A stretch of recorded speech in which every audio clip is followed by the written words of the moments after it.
top of the world. I had an idea. What?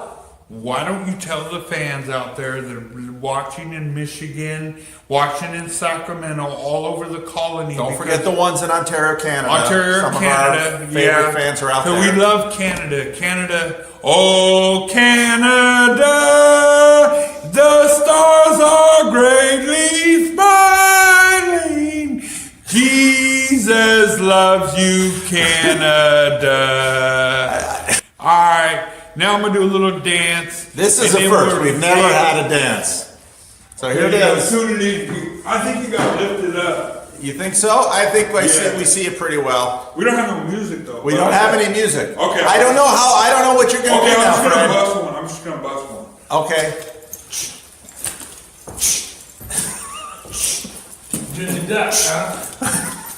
You're sure you want me to put this up on YouTube? Yep.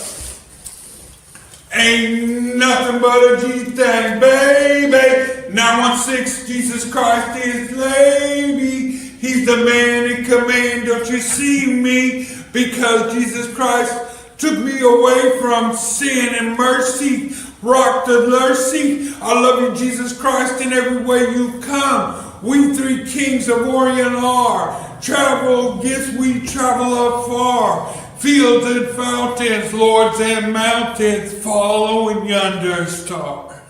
Peace out. We got to do it together. All right, here we go. Thank you. Peace out. I see. Ken knew happy, though. Great Ken knew happy, and I can rejoice about that. Although this world will devastate you, and rejoice although this world will penetrate you, and rejoice although you will not survive. Rejoice you'll never make it out alive. Excellent rehearsal, gentlemen. And rejoice, your hair, it smells like burning hair. Oh, rejoice, your nails all got chewed off. Oh, rejoice, and holy fuck, you're bleeding there. Oh, rejoice, you burn your whole beard off. Rejoice, despite the fact this world will hurt you. And rejoice despite the fact this world will kill you.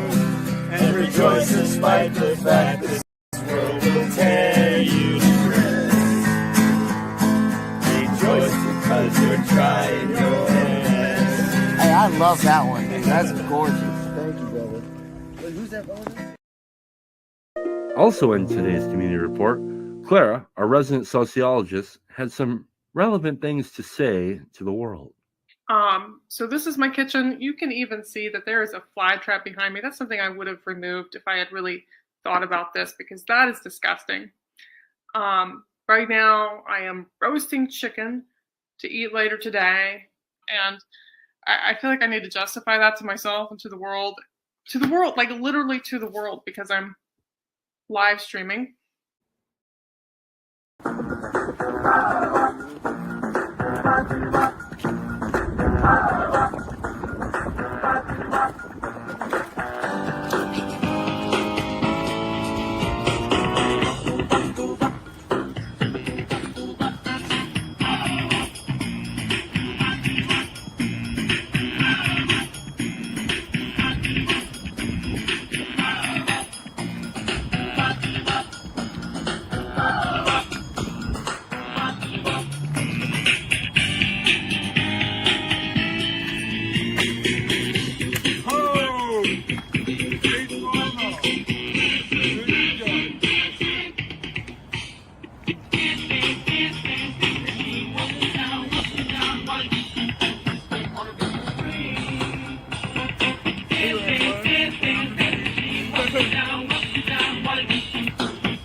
I'm gonna tell you a little story about me and my friends, about something we did way back when. I was eating spaghetti and getting kind of sweaty when all of a sudden in walked Betty. Betty was my girl in these old days, and she had a lot of friends that were walking my way.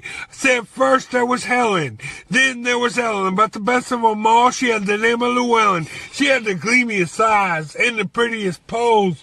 But get this, Paul, she had some pony elbows. But back to the point. The point was this. Betty was jealous of my friend Sis. Sis at 7, Liz at 8. I thought that plan of worked, but it didn't work great.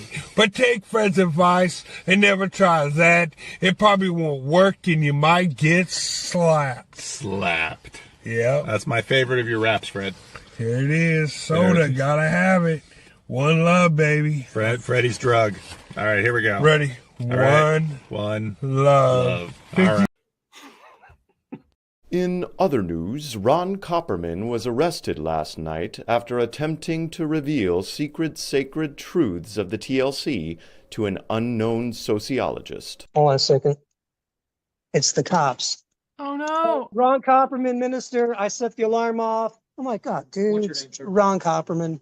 Yeah. 18A. TLC authorities have indicated that the Copper Man is being held at an undisclosed facility until he repents of his false prophecy. Back to you, Tim. What is this? Long before San Antonio Sartori was formed within his mother's womb, his destruction was predestined.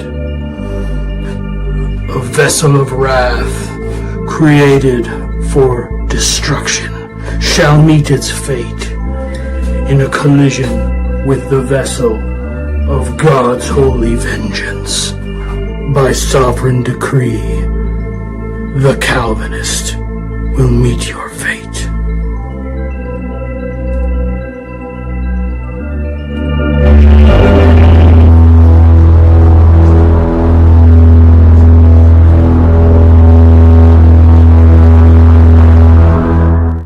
This song is called Asynchronous Ontology for Dummies. Circles.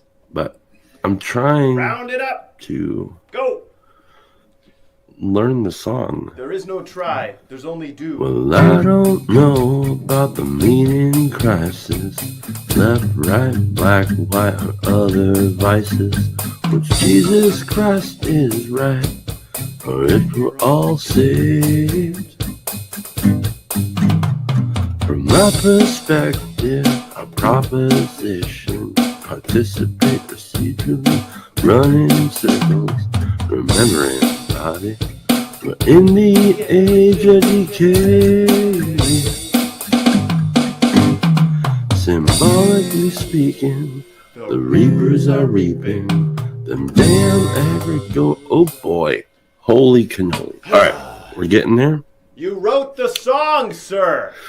Please, sir. I wonder if,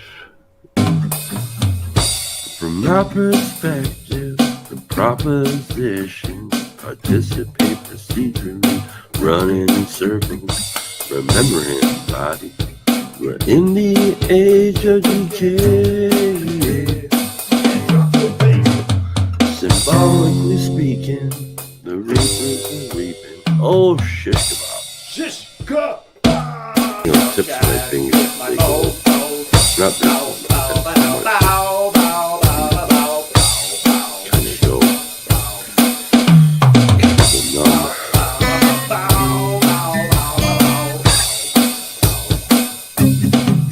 Here we go.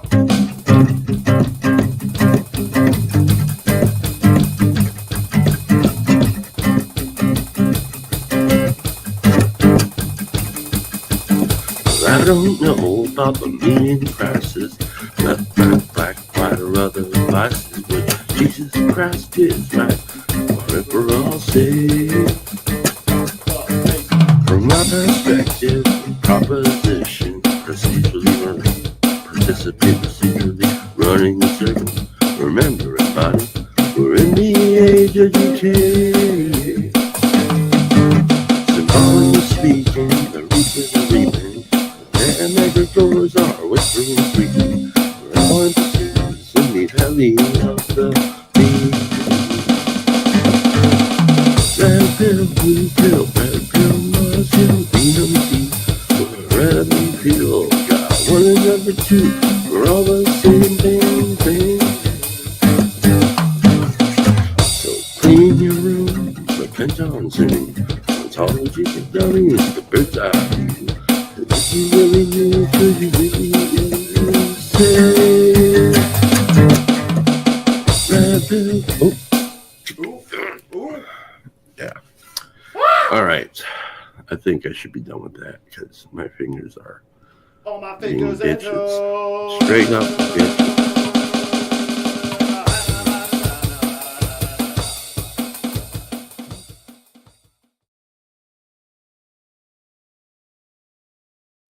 Ooh, I'm over in this little corner. Now I'm in the whole thing. Good morning, good afternoon, good evening. We have a special conversation today that follows up on the Connecticut Estuary retreat. In the long, various iterations of the estuary meeting, certain patterns arose, and some of those patterns were about marriage.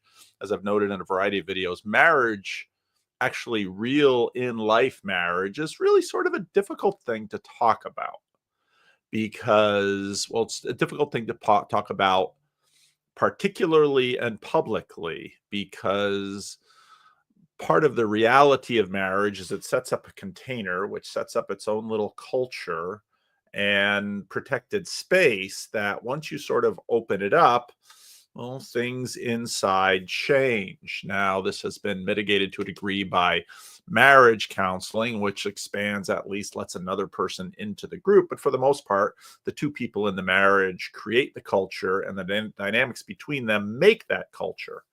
And one of the things that developed in our retreat was the conversation where two people, one person said, marriage, she's the hill that you die on. And the other said, I've seen way too many graveyards on that hill. And so we've had little eruptions of that since our retreat last fall. And so then actually offline, one of them suggested, well, why don't we revisit this fact in a little bit more detail? And I thought this would make a great topic in a Friday live stream, because you can do conversations that are sort of on Zoom and then post it to the channel. But the live stream, of course, has the additional participation of people in Hive Mind. And of course, as usual, towards the end, I will drop the link. So I am going to bring into this conversation the individuals who very much made up this dynamic. And a little bit of background here. I noted that Rod Hare and Rod Dreer and Rod Dreer's diary posted quite an interesting piece, because Rod Dreer, of course, is divorced now, and Rod Dreer, being Rod Dreer, continues to publish almost anything in his private world, in his blog, in his diary. And so he wrote a very interesting piece on marriage in the Cluster B society yesterday, where he talks about the fact that some of these Cluster B traits have become sort of a part of our present culture, which then in some ways almost infiltrates into everyone's marriage.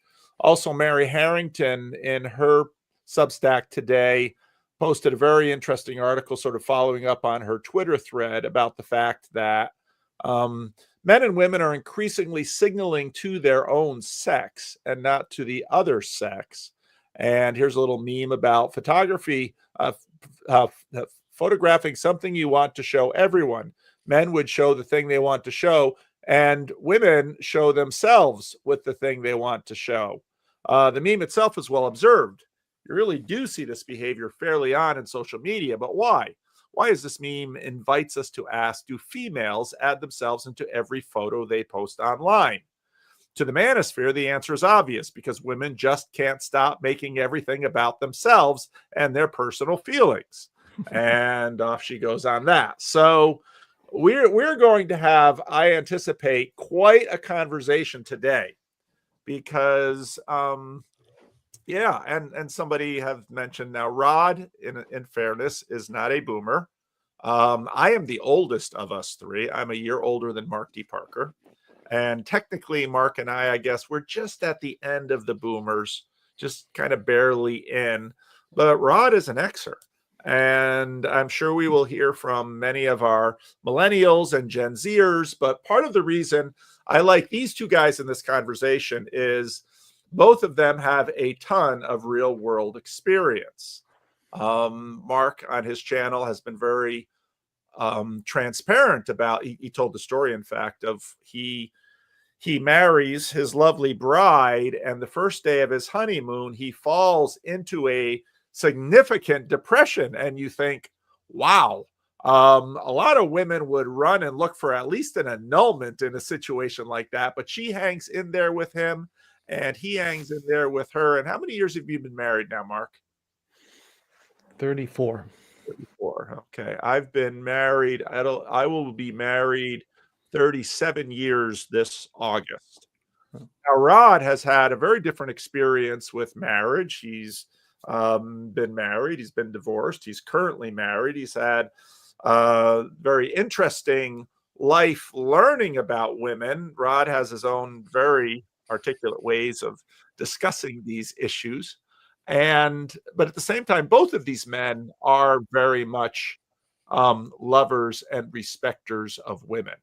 I have absolutely full confidence that both of these men are treat women very well, but are also very honest. And so how I've decided to structure this is I've asked both of them to begin with an opening statement, and then we will proceed into it. And I'm going to have Mark give his opening statement first, because Mark, I think, basically presents the position that many of us men came into consciousness and romantic relationships with, especially in Christianity, in the Ephesians 5 Christianity, where women are exhorted to love their men, but then men are basically being told to lay down your life for your wife, like Christ laid his wife down for his church.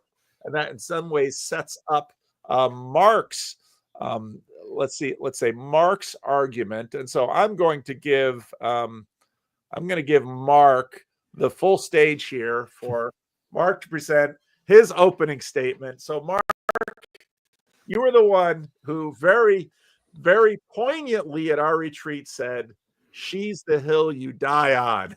And when you said that, I was sitting just a person or two away from Rod. I thought, oh, Rod's going to have thoughts about this.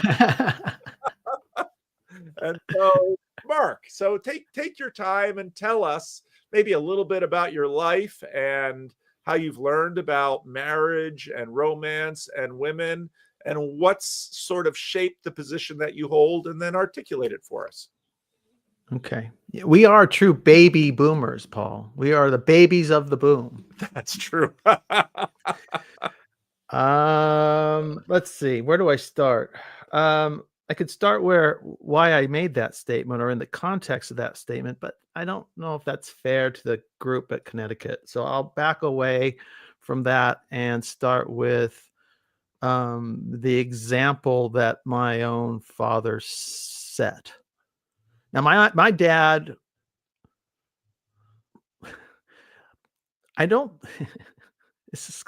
my dad was a man's man in the 60s and 70s. Men loved him, women loved him, and he liked women too. Okay? It was very apparent. On the other hand, if he did philander, it wasn't out of control. It would have been by the standards of the day, probably a hiccup in the relationship. I don't think he did, actually. Although he was a notorious flirt, and women loved to flirt with him.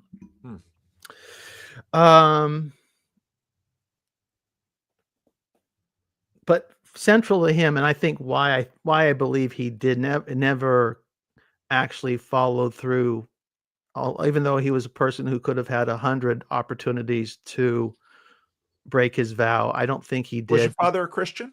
Oh yeah, Oh. he became he would have been infant baptized. I think his version of Methodism that he grew up in did. I don't remember if they did for sure, but he was probably christened, and then he became baptized with the Southern Baptists in the 70s. So well into adulthood. And that's most of my memory of him, probably, active memory. I do remember some of the 60s, but it's bits and pieces. But he would tell, a pretty girl to come by, something go on, and sometimes you go, when you got to be older, like a teenager, as you're critical of your parents, you go, "Dad, I'm not gay." That was very much, or he'd put it even worse. He'd use the Q word. In those days, they're very Archie Bunkerish. Anyway, family was central, is my point. Family was central. So that's why I believe he never really truly philandered. Certainly not in his mature years, after his very early 20s. And family being central is, I mean, he put it all on the line on a daily basis. The family, his wife, he was all in all the time and never backed down. And it also, he became the father to his brothers, even his older brothers. He was so there's a bit paternalistic, but in a good way. I think that everyone, once he died, and he died young, he died at 65. Once he died, the wheels on the bus fell off for the whole extended family. It just, he and his mother, and they both died within a week of each other. It just, the whole thing, just everyone went in their own ways, and very interesting story there too.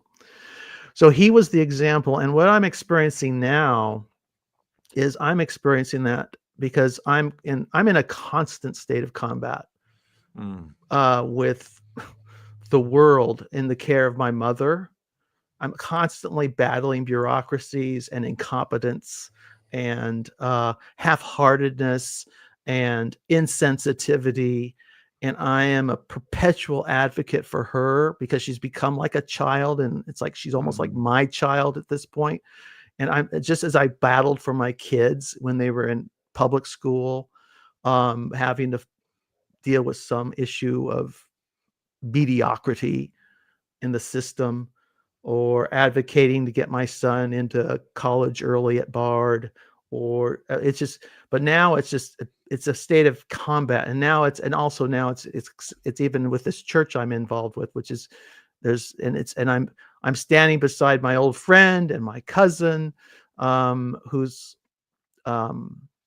his wife, and they're the ministers of the church, but now they're, and I'm dealing with a board that's in a spirit of rebellion, and I'm I'm combating them. And that to me is like, but that is, in the end, I'm looking back and I'm saying, and people are looking and say, my cousin actually said, "You just remind me more and more of your dad every day." And I don't even know it. I mean, it just was happening. And dying on that hill, and with my wife, I've been doing that for a long time, long before I even had the concept in my head in terms of words. But it was my dad's example of how to be in relationship and marriage, or how to be a father, or now how to be a son, how to be a friend. And I'm watching myself. Patriarch. How to be a patriarch. Because that's what he was when you describe it. I mean, he was a patriarch. Yeah. Yes. Yeah. And but I'm watching myself. I am watching the sensitive Mark die. I noticed this just this week. Maybe it's fortuitous that it happened in concert with this discussion. I just observed how I plowed through an administrator. I didn't, because it's like I'm in a state of mind where, I got, in a sense, you could say, lady, I got my lawyer on speed dial. You want to give me a problem? Now, 10 years ago, I was much more peace, love, and understanding. And I'm like, if you're not about love and if you're not about peace and understanding, well, I can deal with that too. But I'm not. But it's not going to look very loving. It's not going to look very peaceful, and you might lose your license in the process. So watch your step. That's where I'm at. But I'm watching myself die, and I'm watching myself harden, and I'm like going, "Oh, am I going to come back from this, or am I just going to die a hard ass?" So there is dying on the hill takes many forms. But we had a discussion with Henry in the Woo this last week, a beautiful young man who's so well-meaning and so good-hearted. He's put himself into a fishbowl kind of lifestyle at church and at work, and he's only 24. And I said, it's like, dude, at 24, what was I doing? Oh, I was just getting into scraps and getting into all kinds of trouble and I was being a wild person. And it's just like, this poor kid, it's like, he's like living the lifestyle of a 35-year-old at 24. It's just, it's hard to watch. And it's like, I'll close with this. It's like, and this is where I think Rod and I agree. You've got to pick your hills. You got to know, you don't just attach yourself in this way to any old woman in marriage. Now, you don't have any choice with your parents. You don't have any choice with some of the circumstances you find yourself in. But you do have a choice with whom you commit your life to. And it is a one-time thing. I don't see, this is where I don't want my views to become meddlesome in people's personal lives, because everybody has different reasons for why their marriages don't stick. Some are good, some are not so good. But my view, to my son, I'll tell my kids, my daughter is, find one good person and commit wholly to it. Now, if that person can't do it, and for some reason they're abusive or they cheat or something like that, then yeah, you got to reevaluate. But and maybe the marriage won't work. But whatever you do, so even a guy like what it's pointing with Henry, it's like at 25, he's in this fishbowl life, but does he have anything that he's dying for, willing to die for in his life? And that, to me, being in a fishbowl but not sold out on something, maybe it's Christ that he sold out on, and that's good. That's something. I mean, it's probably needs to be anchored in something more concrete than just that abstraction. But and poor Henry, I'm using an example I didn't mean to. But it's you've got to have. I think it's almost necessary for men, young men and older men, to have something to be deeply and profoundly committed to be happy, even in their misery. There's a misery to it, but there's a joy also in the misery. I'm done. All right. Thank you, Mark. And Rod Hare. Rod, you've been a part of the marriage crisis conversations. You and I have spoken a lot over the years, and offline and online. And I know a fair amount of your story, but I'll let you present your opening statement as you choose. Well, first of all, if you guys are baby boomers, then I'm a geriatric Xer.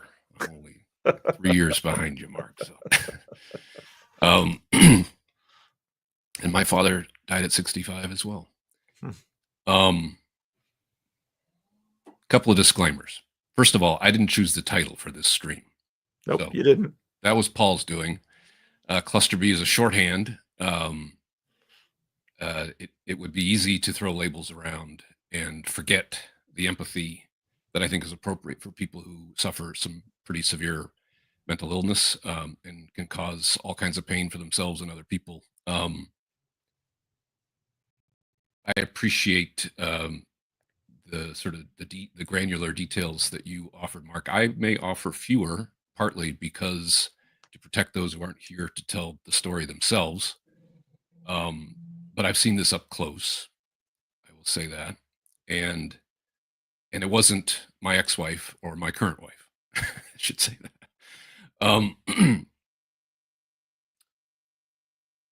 Another disclaimer. For those of you sort of hoping for the kayfabe here, lean hard into the grudge rematch, Connecticut 2.0.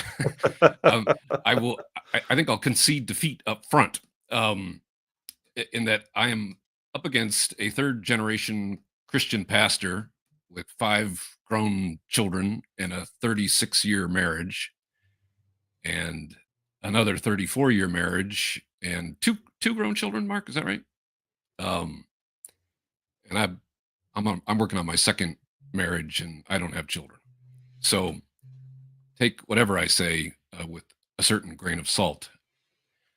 So what can I contribute to the conversation? As you said, Paul, I've lived a very different life than you, and probably started it very similar to you in the sense that I had very sort of idealistic ideas about women and marriage, and married young, married my college sweetheart, and floundered early.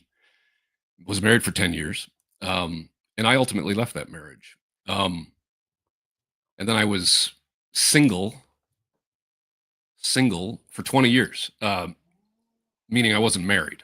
But in another era, I would have probably been married 5 times because I was more of a serial monogamist. I would have relationships that would go on for a while. And, maybe there'd be a few months in between, but I didn't go very long. I didn't like being alone, and I love the company of women. So I had a lot of experience being in relationship with women, and also just, dating and all of that. And another thing was I was watching my friends, my male friends, and the hell that many of them were going through with bitter divorces and custody and custody battles and alimony and this, this lovely partner of theirs that had looked up at them lovingly at the altar just a few years earlier had turned into something entirely different. And I just seen the wreckage that had caused.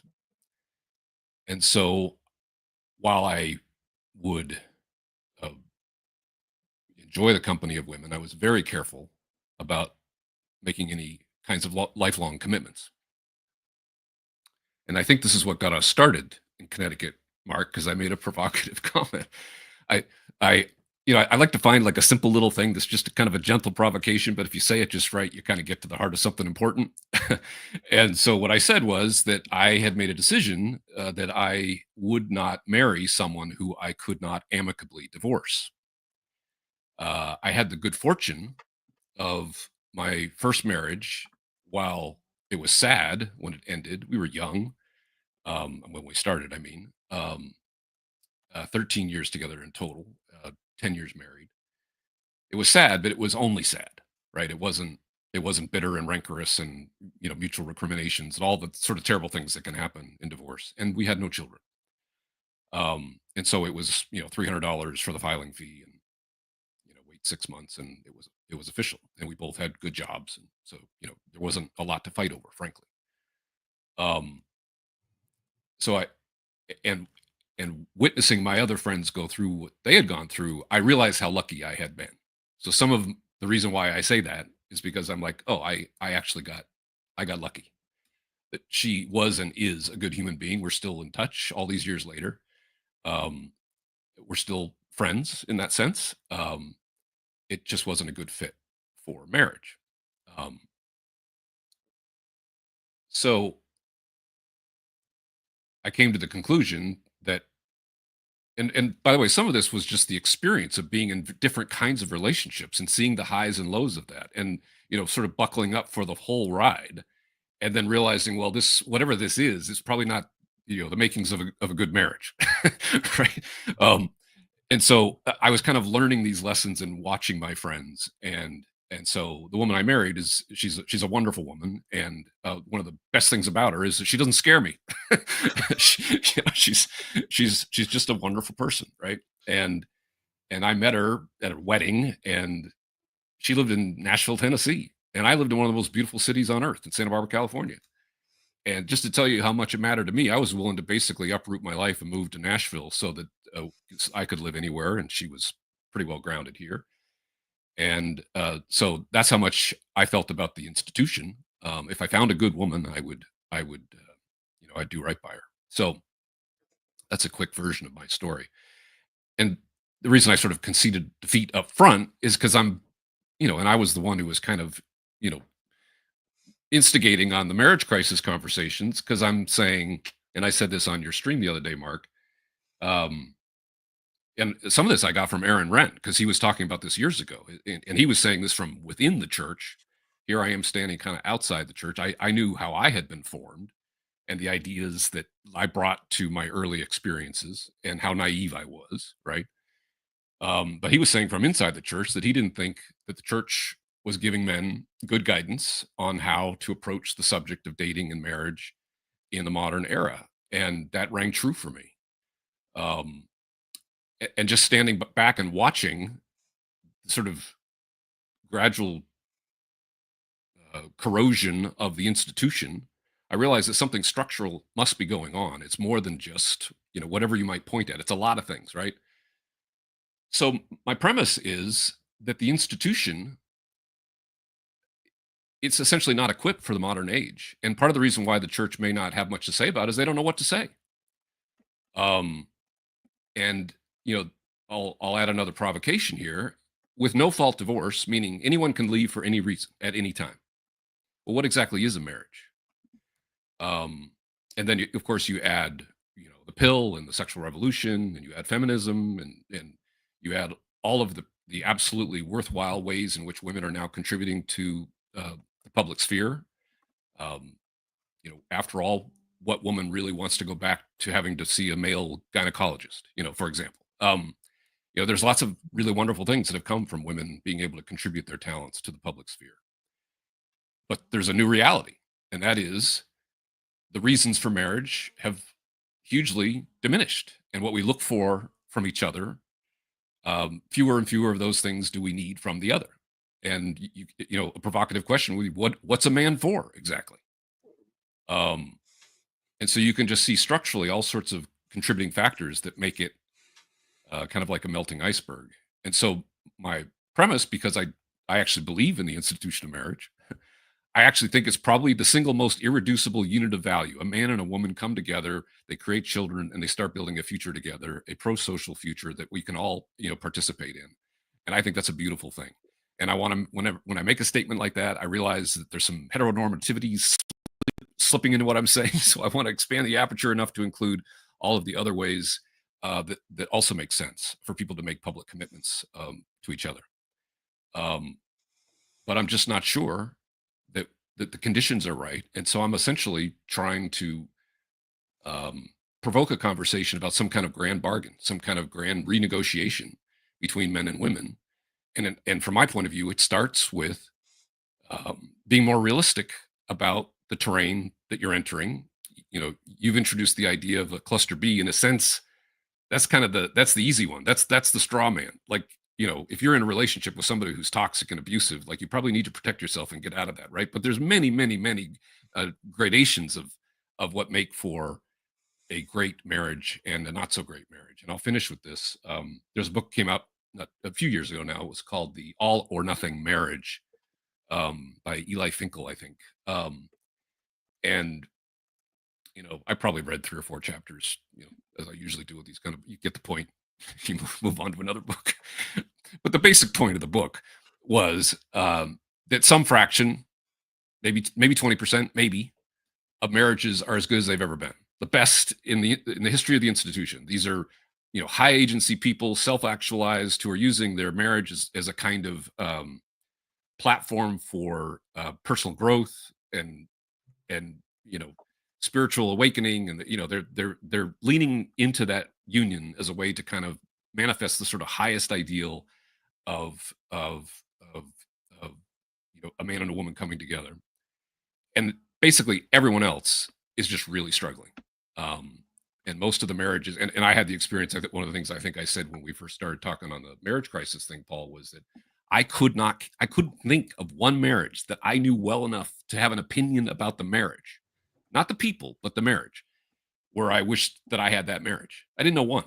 And so, when you know enough to know, there was just a lot of marriages where they just weren't particularly great for either of the people in them. So that's the reason for the provocation. That's the reason why I'm so interested in the subject, because I think our future kind of depends on figuring this out. And then, of course, Mark came along and said, well, I just can't even imagine why I would even do it if, die on that hill, right? So that's the rematch that we're having here today. Yeah. And people can get a sense of the temper of the rematch. This is not acrimonious at all. And to a certain degree, it was also prompted a bit by that. There was that video of the woman who, talked about how good her husband was, but how she was so willing to, she was willing to divorce him, even though he's a great guy, because, and then JP Sears comes in with I thought a number of people had sent me that video and said, you should respond to this video. And I thought, in so many cases today, just sort of a straight, prosaic response to something as complex as something like this doesn't really hit it. And I thought JP Sears sort of hit it, that, wait a minute, if we're going to play this game of the inner me just isn't feeling satisfied for some vague reason, and it's your job to fix it. Yeah, and usually it's the man's job to fix it, because ironically, of a fair amount of legacy assumptions that still hold to marriage, that there's been a series in sort of the liberation movements. What happens is that one group says there's a whole number of things within this negotiation that I'm dissatisfied with. And so let's address the things that I'm dissatisfied with. But a whole bunch of things in that legacy arrangement remain. And then the group that's dissatisfied with their portion of it says, but you need to keep sticking to that end of the bargain. And it gets to a point of saying, now, wait a minute. And I think there is in men a deep sensibility to defend women. In good men, that sensibility is there, because we know that they are a physically weaker sex, and that women have suffered forever from the predations of men. And there's all this speculation about the relative size and strength between us, that this is evidence of that over long periods of time. And so men quite rightly, and good men quite rightly, stand up to defend and sacrifice themselves for women. But as Rod said, the world has changed. And in a nation of laws, divorce attorneys, police forces, there has been a movement, you might call it the manosphere, that has basically said, now, wait a minute. Maybe there's a way to renegotiate this thing. And in fact, I think a lot of what's been happening that we've seen in the last 20 years has been, as there often is, there's first sort of a pragmatic renegotiation that men do almost subconsciously. And then eventually it sort of rises to the level of consciousness. And at some point it might get to the level of law. But we're in this state of renegotiating because we have rule of law, we have protection of women, we have greater parity, and in some cases asymmetry with respect to men and women in the jobs marketplace and in the economic marketplace. A lot of that was sort of a correction from this first wave of divorce that happened in the 70s, when a lot of women who sort of got into marriage under the old rules found themselves divorced with responsibility for children and, no marketable skills. I was having a conversation with a young man who was sort of working through a bunch of these things. And, I rehearsed some of this history for him because he was saying, a lot of the women, he's in his mid-20s, and he's a catch just recently. And in fact, he talked about the fact that he and his two other roommates who I've met, all three men are, these are 9s and 10s in terms of male attractiveness. They're all respecter of women. They're all have a great education. They have good prospects for the future in terms of wage earners. These are men that I would think, boy, any woman paying attention is going to grab this guy early, lock him down, because this is the kind of man you really want. All three recently got out of long-term early relationships in their 20s. And one of the things he said to me was, a lot of the women in their mid-20s are basically saying, I don't need a marriage right now. And of course, with all the conversations we've had, it's like, we're going to revisit a lot of these women in their early to mid 30s who suddenly are saying, okay, I want my marriage now. But as YouTube and many channels will very easily tell you, but your marketability, and we very much turned this thing into a marketplace now, especially with dating apps, where you're not just competing with the men in your village or the men in your church or the men, in my case, at your Christian college. You're competing against all of the women in your metropolitan area. And those women who have sort of decided in their 20s to decide to lock a man down, you're competing against them.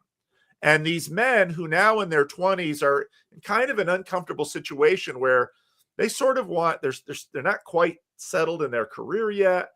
They're kind of thinking, maybe I'd like a wife, maybe I'd like a family. Again, these are good men.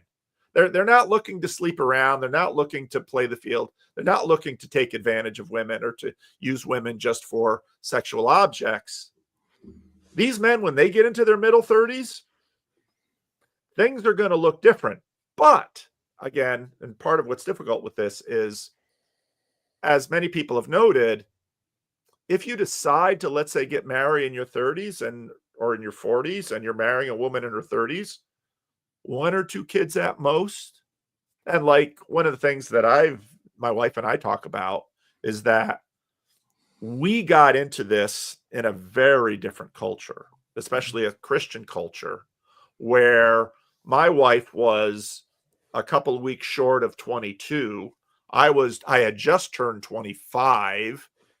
We started having children a couple of years later and had 5 kids. And that's a lot of kids for today. But I have 0 regrets at this point in my life having that many children, because wow, is it fun.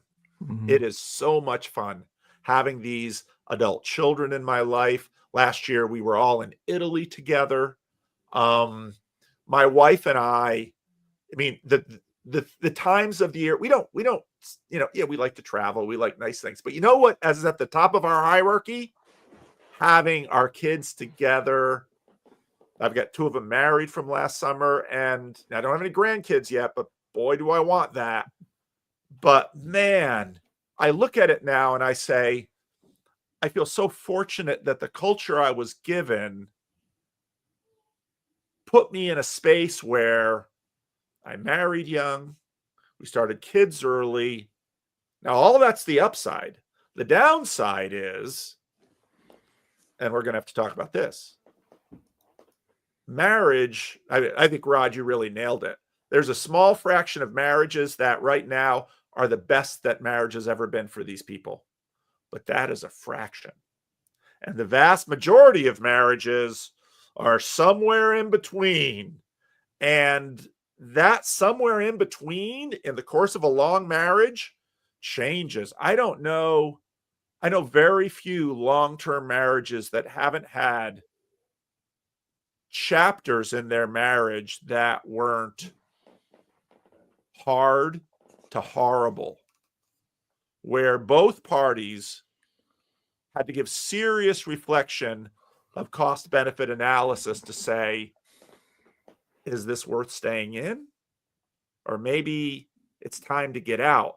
And making those kinds of decisions, once you've had a couple of kids, you're halfway through a mortgage in a house, you've got, college expenses and, those kinds of things looming in the future, and you're sort of a middle-class American.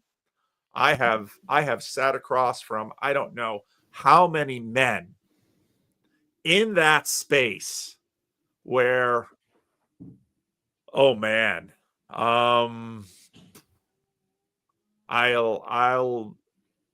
do my best for them, but I finally say to them, you have to make the decision whether or not to stay in that marriage, because you and your children, and in some ways your children's children, will pay the price of the decision you make. And I know I've seen situations both ways. I've seen marriages where I look at it long time after and I think they should have just ended it for the sake of everyone. And I look at other marriages where they did end it and it's like, I'm not sure it was an upgrade. So, and this is where, and especially I think partly because the male female thing has changed so much. And I think, boy,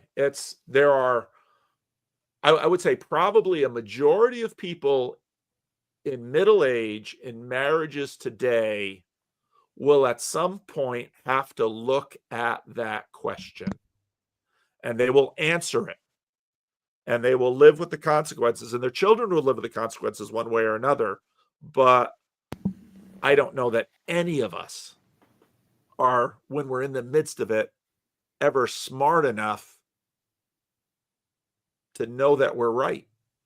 But that's life. But you make your decision and you go. So why do Protestants love divorce so much? Oh gosh. Yeah, I'll have to say that for all of the and so right now with the new papacy thing and the conversation that's going on in the Catholic Church,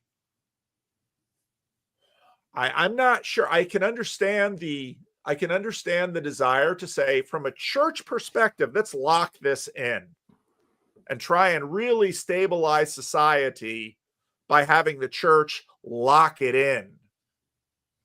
And I think, I'm not sure you're getting the results you want to get. So there's my opening statement. Maybe I'm not quite as outnumbered as I thought I was. Well, Phlebas says I sound like an atheist. Phlebas also thinks we're dinosaurs, according to his post on Twitter. Well, so I mean, guilty. Anyone who's here's the thing, and here's why I do love this panel, because all of us speak from experience here. And a lot of the inherited wisdom we've received, hey, fair enough, but things have changed in the last 30 years. You got something, Mark? Because I have something for Paul. Well, but yeah, it's your turn. It's your turn. Oh, no, there's no turns. We can go with it Okay. away. David Brooks and Scott Galloway had a discussion that just got posted like 20 hours ago. Yeah, but I caught a part of it. It's worth watching. I don't think Scott Galloway is my kind of man. If I listen to what he describes as his lifestyle, anyways, maybe he's become something different. But David Brooks is more my speed in terms of ethics. But Brooks pointed out that, and he himself has had a divorce, but he described part part of what makes for a successful marriage now, from his perspective at this point in his life, is that both parties have to be kind of committed to growth, personal growth. And that's why I can't take credit for a successful marriage. And have a similar idea of what that would even be. Yeah, I would. Yeah, there's got to be there's a lot of nuance to all that. Yeah, because if the personal growth is all about personal ambition, and I want to be my sense of personal growth as being successful in the marketplace. No. It's much more like in the case of my wife and I, it's been a personal development at moral, spiritual, ethical level, self-improvement in a sense, but not in a way that, not in the TikTokable type of way. And I think in the way that Brooks is, I think if you go into listen to Brooks some, you'll know what he's talking about. And I think for a marriage to succeed, I think he's right on that point. So that's probably that could be maybe one of the secret ingredients to a marriage that lasts 34, 36 years or more. And part of that growth is learning to live with the changes in the other person. At Connecticut, I also pointed out that I came to a point where I realized, I'm a difficult person to live with. This woman has every right to walk out on me, and God bless her. I'll not stop her if she ever wants to, right? Because it's, and at the same time, you let go in that way. It just, in the right spirit and the right attitude with the right person, that mindset just draws you closer. You don't need to hang on, I've got this, whatever rope in my hand here. You got to cling, fight. It's all why don't you love me anymore? It's all like, hey, I'm lucky to get what you got, I'll take whatever. I'm happy. And she's always, and it's like to a point, it's like, so when are you going? She just asked me recently, so when are you going out to the group again, to another conference or whatever? And I said, well, I don't know, because of mom and whatever. But she's always trying to, we're free enough in our relationship where it's like pushing each other out the door to do things to enrich our lives and outside of the marriage, because there's always home. Home is a very safe place here for us. Rod? So I have a lot of thoughts. It's funny, I never get tired of this subject. So I've said this before, Paul. We're permanently marked by the principle of non-coercion. We're in a new era here where you don't really have to do something you don't want to do. And as a provocation to say, other than driving on the right-hand side of the road and paying my taxes, what exactly do I owe anyone?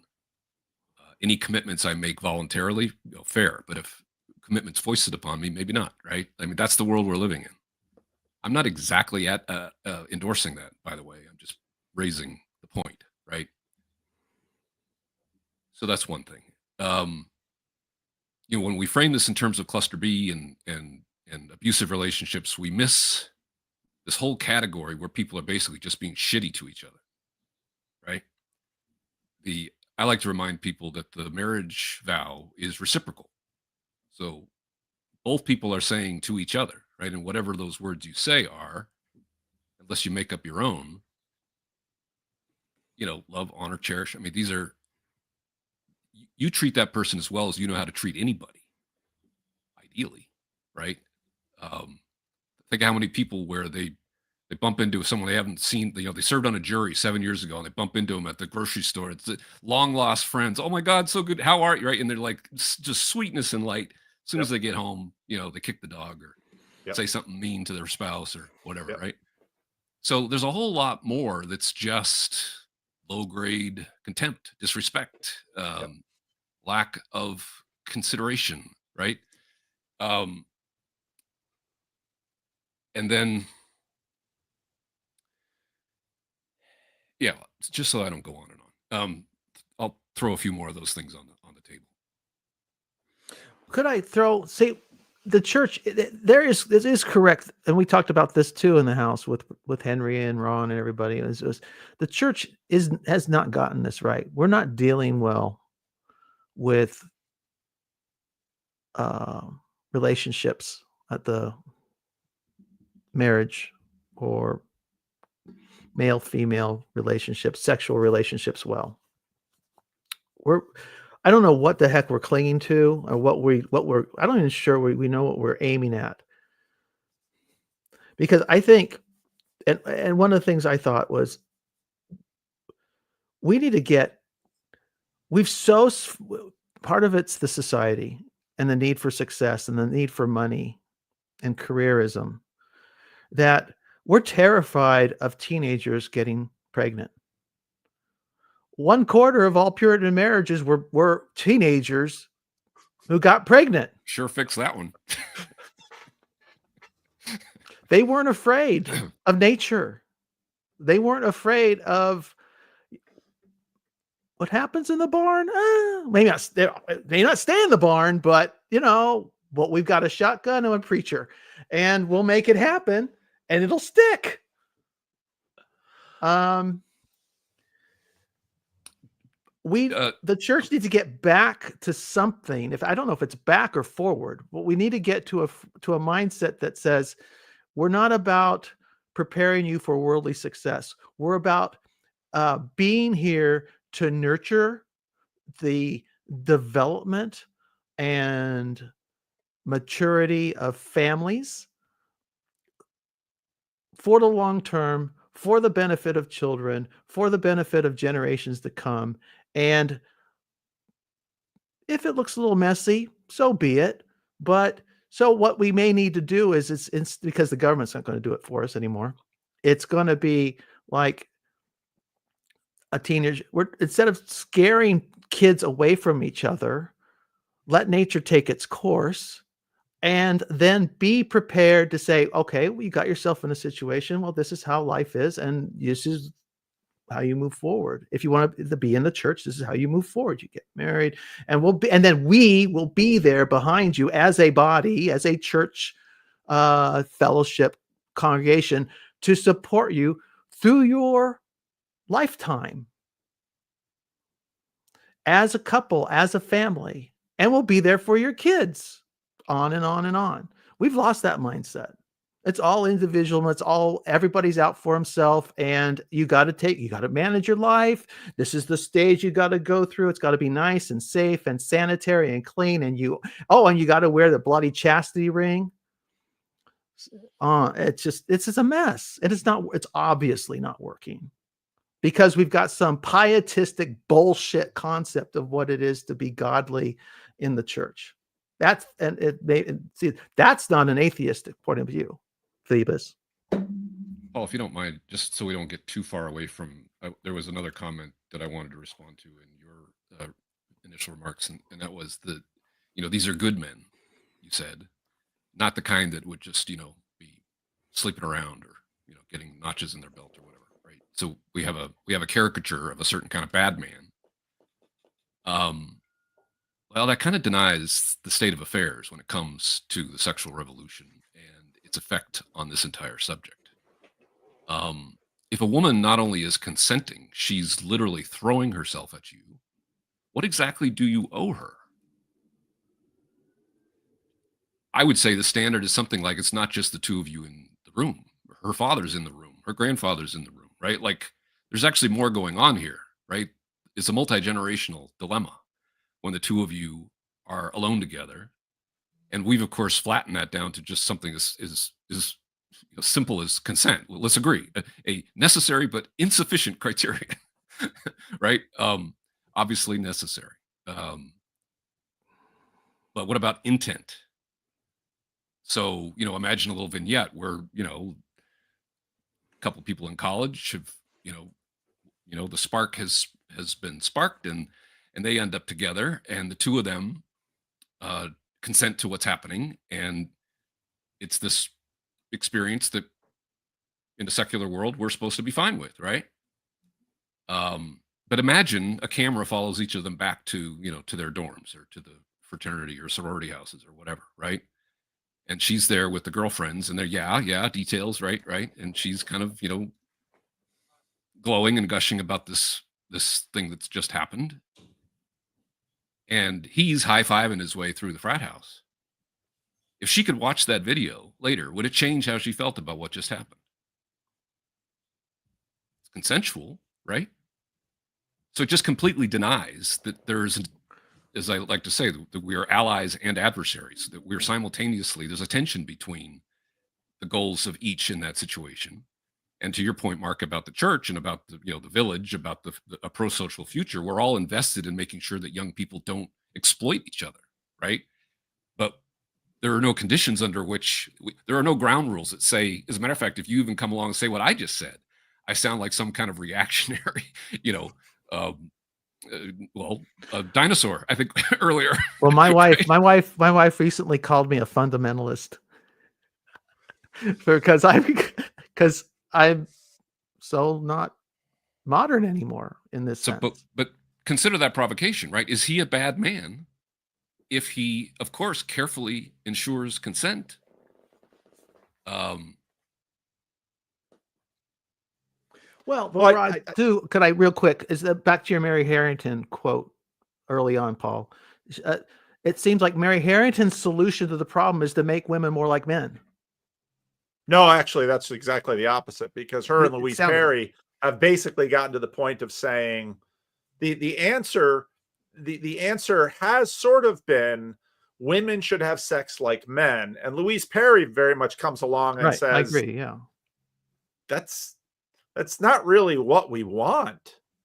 Right. And I think that question of what we want, and then to bring in Rod's point of coercion, so I would say, let me say a couple of things about church and marriage. Number one, statistically speaking, I think this remains the same.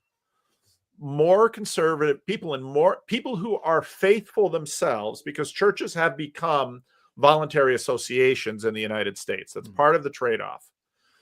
People who have voluntarily submitted themselves to a church tend to have a better track record with marriage. Why? And I think the reason is that there are containers that sort of hold people in through the normal bumps that come along in a marriage. There's more social pressure. There's religious pressure. The church continues to be, in some ways, remains to be a container that there's a statistic that says most people who are having a marriage crisis, most people, but not all, okay? So when we say most people, it doesn't mean all. It means 51% or more that are having a crisis in their marriage. Within 5 or 6 years, they will have resolved that crisis. And after that time, probably look back and say, glad we didn't end it. Okay? So it's a majority of people. But that's not all people. And you will find plenty of cases of people who were committed to the church, committed to their relationship with Christ, and they stuck in a marriage that probably they should not have stayed in, not only for their sake, but also for the sake of their children. Now, the difficulty here is we like to sort of imagine that the line, let's say, well, okay, so infidelity. Well, there's a bright line in the Bible that most people will look at and say, okay, grounds for divorce, biblical divorce. Abuse. Okay, so abuse. But then you have to ask, okay, and I'll tell you, I sit down with plenty of usually men because it's just the way my ministry has worked out. I've more often been around men who've come to talk to me about their marriage than the women. And most of the women that have been in bad marriage that I know ended the marriage. Many of the men that have been in difficult marriages have really tried hard to make it work. And okay, What does that look like, Paul? What does trying hard look like? Presuming these are situations where trying hard didn't work. Usually, again, if a man becomes physically abusive in a marriage, there's a bright line, as well it should be. And you can call weave, which is sort of the Sacramento social thing, that if your man lays a hand on you and you call weave, you will have a place to go, you and your kids, the police can come. There's a bright line there, and that line should be there. But I'll tell you, a woman can work over a man verbally for a long time. She can even hit him. And again, because of the asymmetry in terms of she's hitting him, she's not hurting him. He can fend off the attack. Just recently, again, I saw another video here's a video of a man hitting a woman. She hits him first. And I want to tell women, it's not okay to hit a man. It is not okay. But the problem is that she can work. I have sat down with many men when I listen to what these women are doing to them verbally. But again, he wants the marriage to work. They've got children involved, and and it's a tough call. And I again, Phlebas thinks I talk like an atheist. I don't. I will not tell these men to divorce their wives. I will tell them the decision is yours. And for all of those men, they sort of do the mental calculation, right or wrong. And in almost every case, the calculation will be, will my children be better off if I stay or if I leave? And that question isn't just sort of theoretical, because they also know if I leave, she's probably going to get another man. And what's it going to be like with that man and my children? And what he's probably not thinking of is the fact that he's also going to get another woman. And even in marriages later in life, I mean, there's a reason these stereotypes persist. I have seen numerous times when a widower, because widowers they're a good man who's a widower who still has a head of hair, sorry to the three of us, does pretty well later in life in terms of there's a large market of women that want to land one. I've seen enough instances where wife number 2 comes in, and who really suffers? His children. I mean, it's a stereotype and they make fairy tales about it, but it's a reality. And so it's a very difficult thing to talk about. And when you say, Mark, the church should weigh in.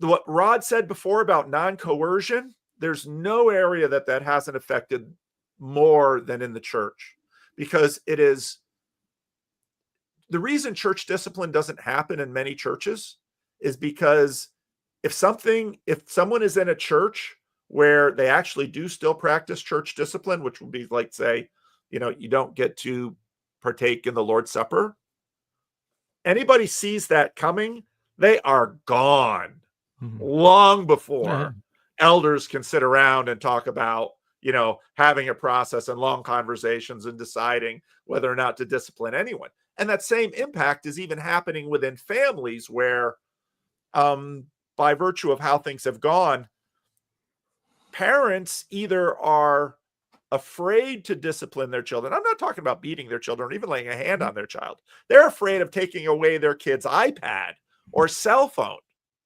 And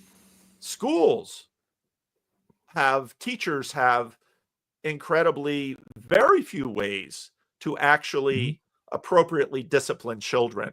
So this principle of non-coercion that Rod has mentioned, this sucker runs deep. And so I will tell men, I'm still an Ephesians 5 Christian, but you're going to have to figure out what being abused by a woman really looks like.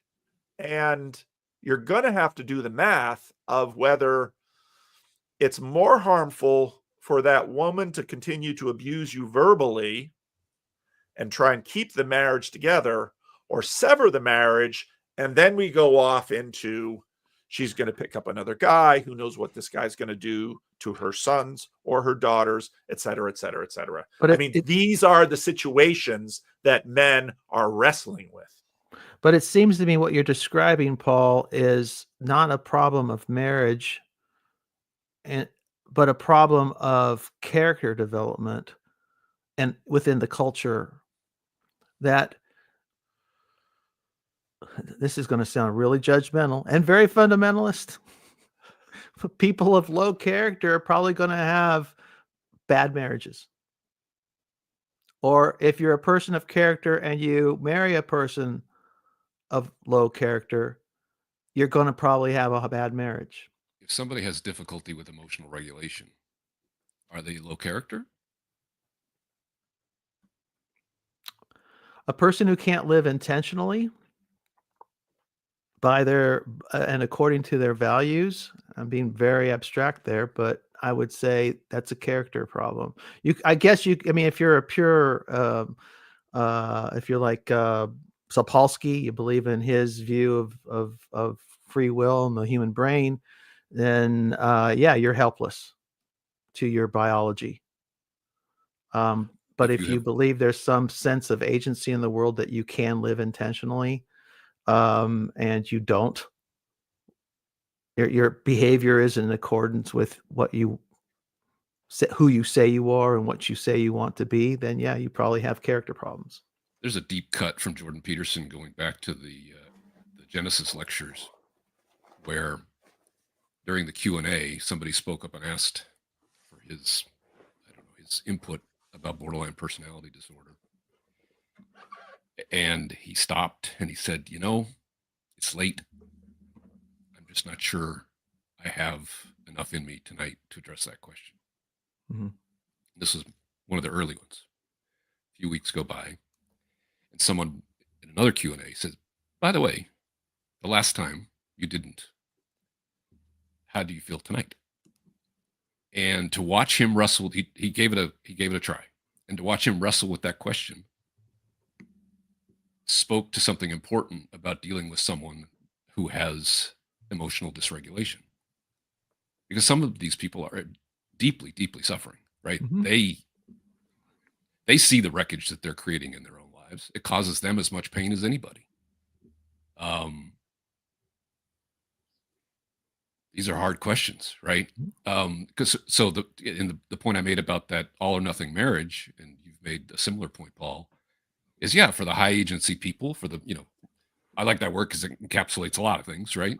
They can negotiate. They've got good communication skills, the relatively strong sense of self, and they can distinguish between where I end and you begin, and they can work things out.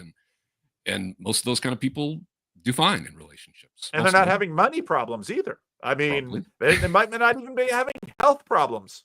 Right. I mean, everything is working for them. So in a weird sort of way, marriage as a social technology is actually for the people who are now basically really struggling with it, and the people who are using it to their advantage actually probably don't need it. Right? In other words, they can basically just kind of self-optimize together and float away from everybody else, right? So yeah, this of course is the reason why. Go ahead. No, go ahead. I'm sorry, I didn't mean to finish your thought, please. No. Go ahead. I would trail off. And let me just interrupt you, Mark. I mean, part of the reason I want you in this conversation is because this question of character and emotional regulation, you've got that in your story. And what's beautiful about your story is, and she's not here with us today, and I've never spoken with her, but she hung in there with you, because I've seen enough people struggling with bipolar disorder to know it's rough. Mm-hmm. And you, I mean, you've got a great story because you managed to come to grips with your bipolar and you stayed married. And so in many ways, you're a success story in this. You really are. And right. So when we speak about these issues, you speak with authority. Right. in my opinion. And I don't want to see.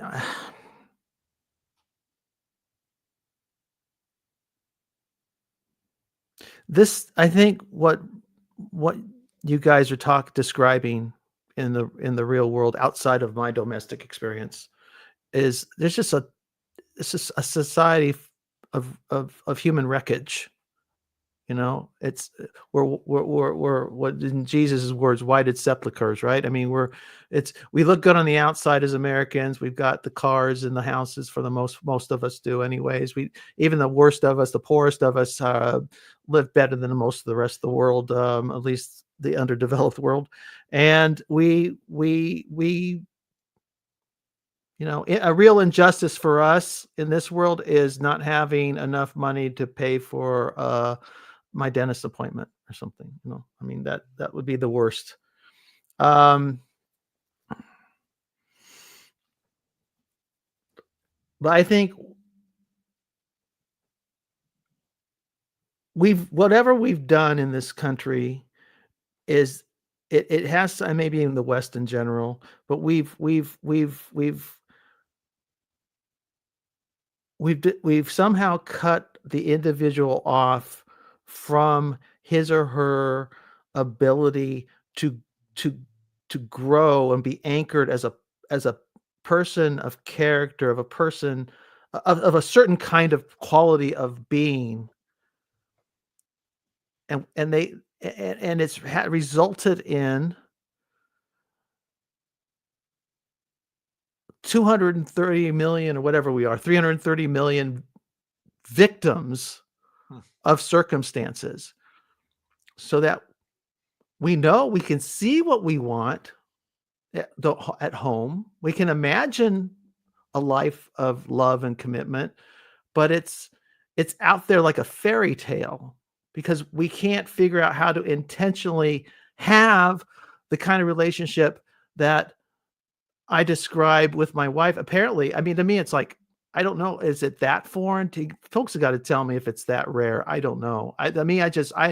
Going into Connecticut, I walked in thinking most marriages were probably like mine. I mean, I knew divorce was out there. I knew half of all marriages divorced, but I assumed the other half were probably happy like mine. But you guys are saying no. There's like you're at the top 10%, and the rest are somewhere in between total misery and. But because it seems what I'm getting from this conversation is that it's the quality of the partners that make or break up the marriage.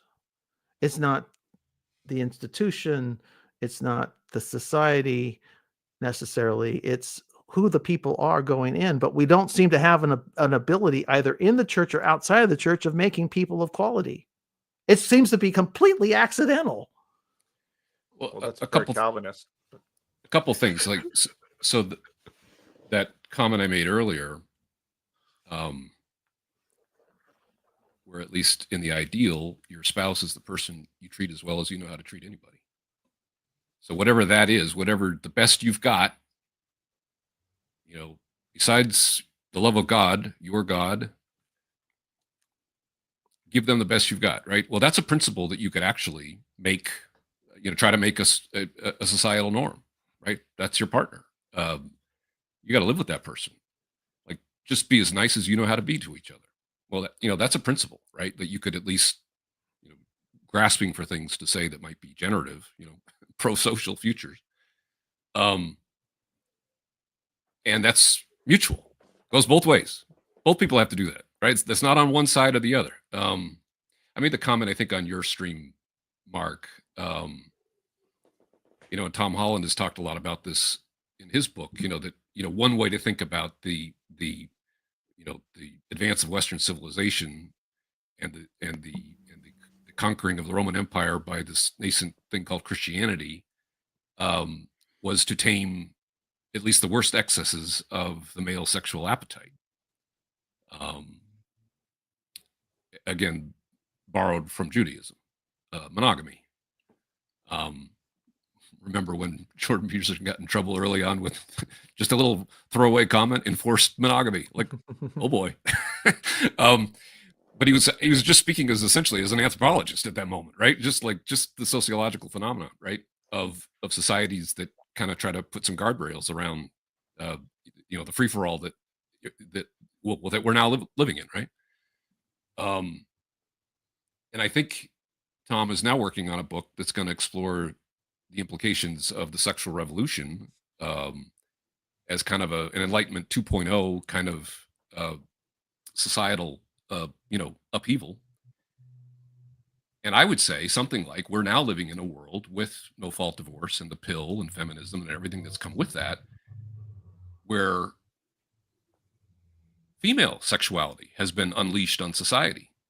And maybe for the first time, at least in recorded history. And, maybe there are exceptions to that. I don't speak with authority on that subject, but maybe for the first time, maybe we're now actually getting the experience of seeing what it's like when women's revealed preferences now enter the equation in terms of what they actually look for in men. And maybe there's a whole bunch of really inconvenient truths buried there. And that's kind of my point, right? Is that if you love women and you get to know women and you listen to them, they're going to tell you things that actually are not convenient to the narrative. Mm-hmm.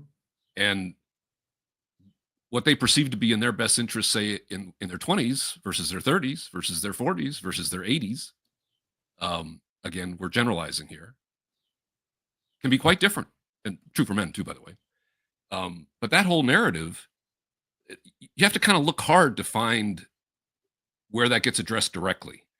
And a religion that was founded by a childless, unmarried ascetic, and a huge part of the church that still has celibate priests and ministers and leaders, they may have a major blind spot here regarding the whole subject and the institution of marriage. And so essentially what I'm pointing at is a kind of enlightened self-interest that we're gonna need each other. Men and women are gonna have to work this out, right? And the answer is not to just retreat, because, as I said, the principle of non-coercion. I mean, hopefully nobody wants that, right? We don't want to end up in the Handmaid's Tale version of reality, right?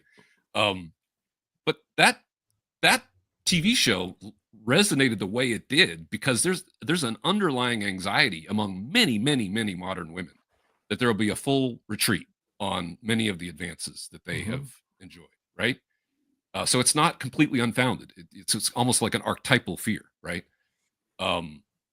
Anyway, I'm kind of rambling, but I wanted to put that on the table because I think that's a significant portion of what we're talking about here in the provocation I mentioned earlier. It's like, if you're in the situation where a fully self-actualized woman is presenting herself to you and is good to go, right? What responsibility exactly do you have? And, as I said on your stream, Mark, I'm not really in the advice business, but if I had any advice for young men, it would be something like, we're going to need every single one of you. A good man is very, very hard to find, and we need to make more of them. So how about doing your best to become one? Because we're going to need you, right? And if you focus on that, it may take you a few more years to get established. We may see an expansion of age differences between men and women, for example. As more and more women are having success in their early careers, it's taking men longer to establish themselves. And maybe that's one of the outcomes here, is that you just have to be willing to spend more time, making something of yourself, basically, to make yourself have something to offer to a woman, essentially. But the point is, female attraction and sexuality and desires and motivations and so forth are now in the room, and as well they should be, right? So I think that's another piece of this conversation that can't be overlooked. But both are unleashed, Rod. I mean, this part of the problem is male desire shows up in Pornhub, right? The culture of sexual liberation in the 60s was very beneficial to men from that pure lust point of view, right? A few men. Right. Whatever they say, whatever the statistics are for however many, what percentage of the population visits these places, it's very, very high. So the flip side is that now women have their own avenues, even though they don't. That doesn't reflect. Pornhub doesn't reflect the sexuality of most women, what they imagine and aspire to. I'm saying of the most libertine for the most part. It's still different. Everybody's out there, free and swinging wild, and they're having a good old time, and they're doing everything except actually getting together and having sex, apparently, and making babies. They're doing they're doing something, but it's not procreative.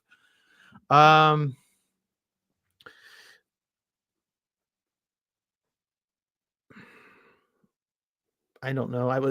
Part of that was meant to respond to what you're saying, that women are out there and we got to deal with it. Well, kind of my point about the few good men thing. And by the way, my comment about a few men was not about porn. I agree with you. I think it's widespread, ubiquitous. I meant that the sexual revolution, and this is Louise Perry's point, right, was very good for a few men. The ones who could capitalize on by multiple, who are more than happy. And, love that She begins her book with Hugh Hefner. Yeah, exactly. Right, that was my point. But my comment about a few good men is, if you were to, just kind of squint and listen to the public discourse, you could easily fall into the impression that never before have young women wielded as much power in society as they do today. Right. I think part of the thing, though, Rod, and I don't know, this is where we'll probably we can't ever align, is that, and I think the church,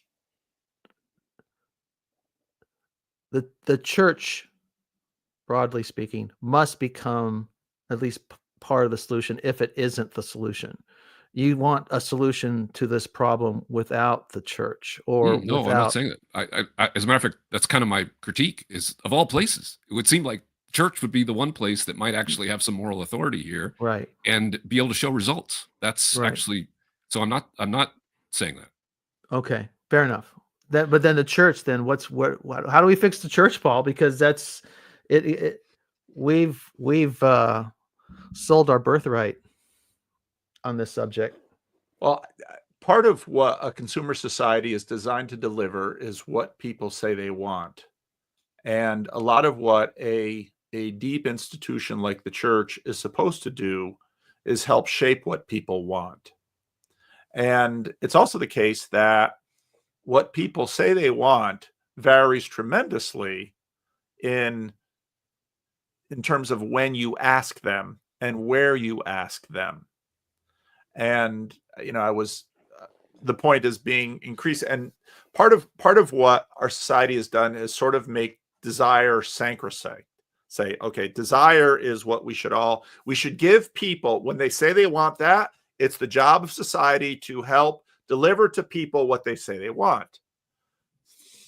The difficulty is that what my wife and I want now, as she's still in her late 50s, I'm in my early 60s, and what we wanted, I think in some ways, though, for us, again, by virtue of the society we were raised in, that hasn't changed as much. And part of the, earlier on, we were talking about people look at marriage as just about everything, sort of a self-improvement program. And Tim Keller's book on marriage, which I think is a good book, Tim Keller basically says marriage is designed to mold you into the kind of person that you should become, because that a kind of person who is capable of self-control, of self-sacrifice, of giving for others. And one of the things that I didn't know how selfish I was until I got married. And then I really didn't know how selfish I was until the baby started coming. Because whereas for me, I want to read what I want. Video games weren't really, they were just coming into the horizon. The internet wasn't really there yet, but still, even before the internet and video games, there were plenty of worthwhile pursuits. I wanted to read a book. I wanted to enjoy me time. Well, I'll tell you, you have a wife and 5 kids. There's a period in your life where there's like zero me time. And there's frighteningly little us time often. And even for her more often than not, right? The mom. Well, yeah. Even Well, harder. but of course, it's tremendously complex. And, I think to get back to one of Rod's enduring questions about the institution of marriage, on one hand, we can say the institution of marriage is, until death do you part. But there's way more levels to that institution that TikTok video of that woman sort of pulled out. Well, what does she expect from marriage? She might have expectations that her husband is the kind of guy who looks a certain way, has a certain income, provides for the family in a certain way. I mentioned in my yet to be released conversation with Ethan that I thought it was a little bit remarkable that he is engaged now to a woman who is a traveling nurse. She's supporting him, and he's trying to become a writer. And I love the way he told the story, because when he started out watching TV and playing video games all day. And then she comes home, and it's like, because this is where I talk about the unequal exploration and renegotiation of so-called gender roles in marriage, when I minister in California. Most of the women that are in my church have been liberated at some point in their lives, because by virtue of them living in California and most often working for the state of California as a career. Now, I'll tell you, I don't care how liberated that woman is. If the dude loses his income and starts sitting around the house all day, it's going to be a problem. There's going to be a problem. But I also know how many of those women, in many cases, don't, in the back of their minds, think, it'd be really awesome if I didn't have to work.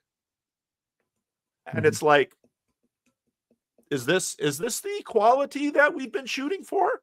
Because there's deep code in here that, if you're jiggling on one side of the equation, I think the whole manosphere came about because everybody began to realize, holy cow, we changed half of the implicit bargain. And what about me? Do you really want men to be out there as individuals negotiating for short-term felt needs? I think most of us would say it's not good for society, and it's probably not what they want for the long term either. Right. Him being at home isn't a problem if his work at home is viewed within the relationship as contributing to the family and the relationship is so if he's at home and there's kids, for example, and he's the one taking care of the kids during the day while she works and brings home cash, that worked in my marriage for a time. I mean, that's not a deal killer in my experience. It's a problem if he's sitting home eating Cheetos playing video games. Yeah. I mean, that's a recipe for disaster. As someone who has worked from home for more than 20 years, I can tell you that every day that my wife goes out the door, she's doing fine. I'm doing fine.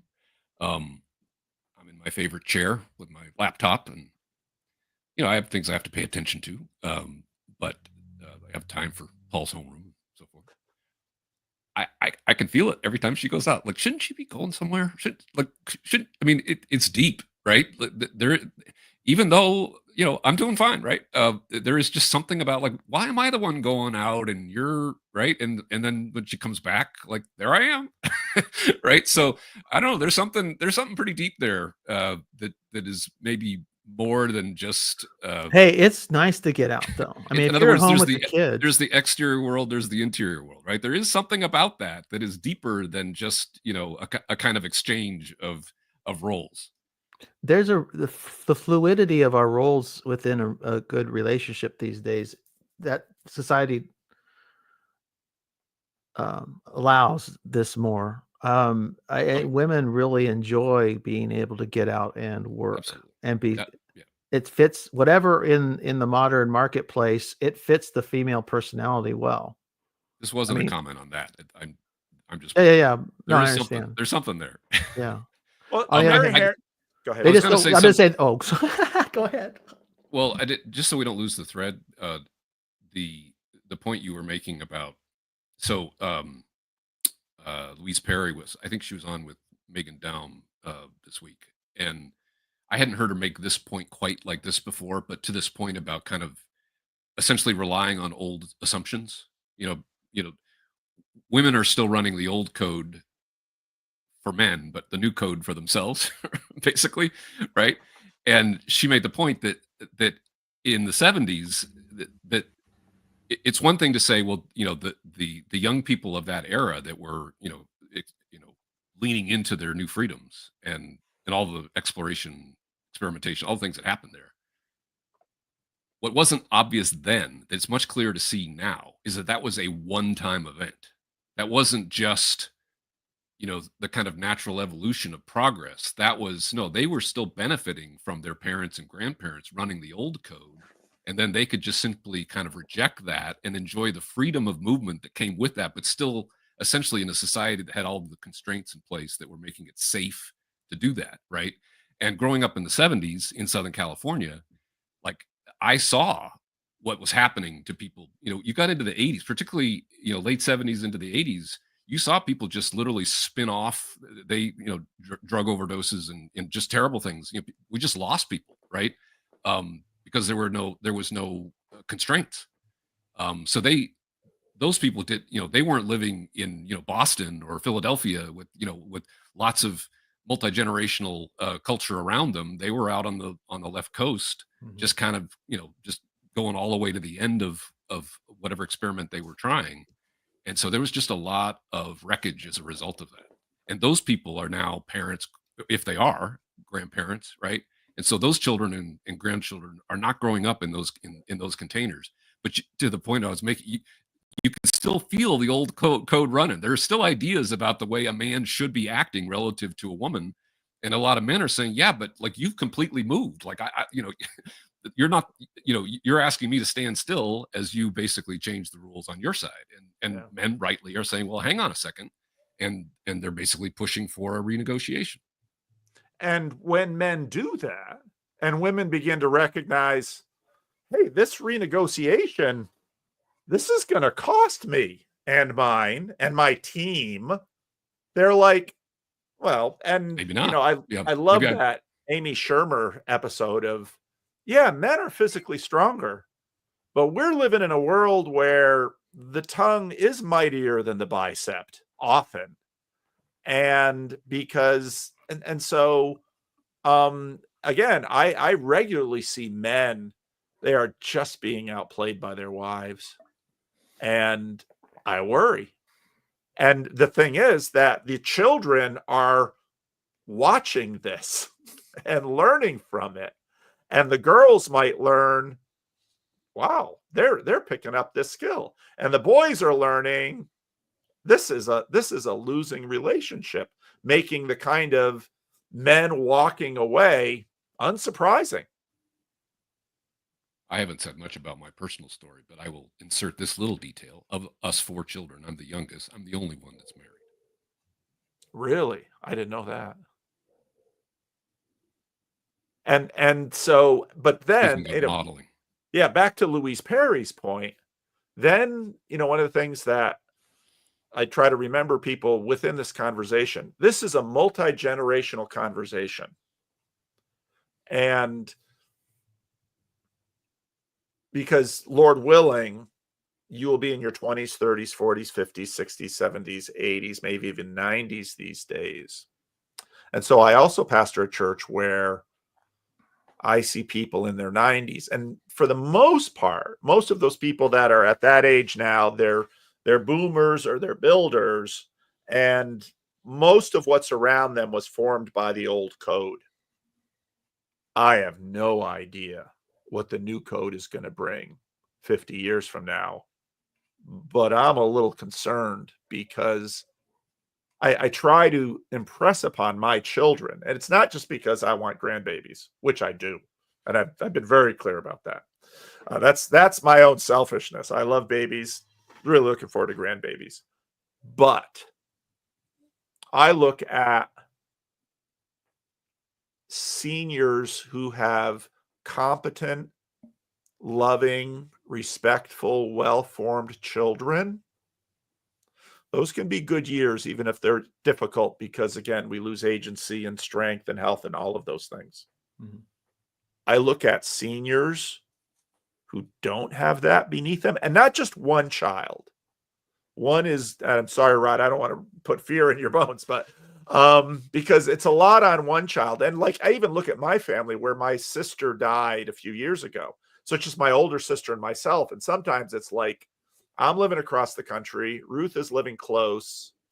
My mom's been in great health. She's getting into her upper 80s now. She's very clear. There's no dementia. I've got it relatively good. But if things start to change for my mother, I'm going to have to think about things. I look at my kids and I try to tell them, my wife and I, we've set things up pretty good for ourselves. There are 5 of you. You're going to have to support us someday amongst the 5 of you. But these smaller families, I don't know how that's all going to go, because if you're thinking that you'll just have enough money to pay someone to wipe your butt and take good care of you in some institution, I don't know. Personal robot will handle that for you. Very gentle personal robot. Well, how about some closing statements for the 2 of you, and then I'll drop the link. Go, Rod. I had to do the first one. How do I wrap up all these provocations that I've just kind of stuck out there with no obvious solution?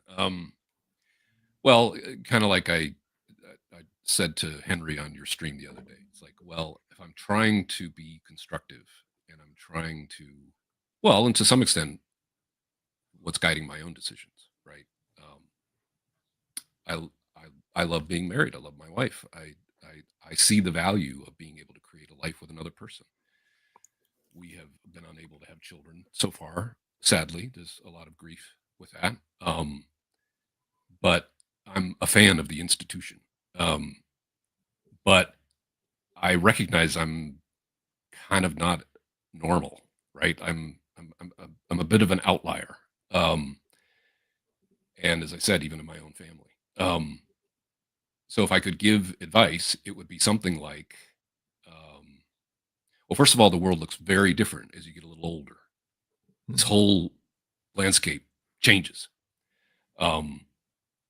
Particularly if you've been kind of, working on something, trying to make something happen in the world, right?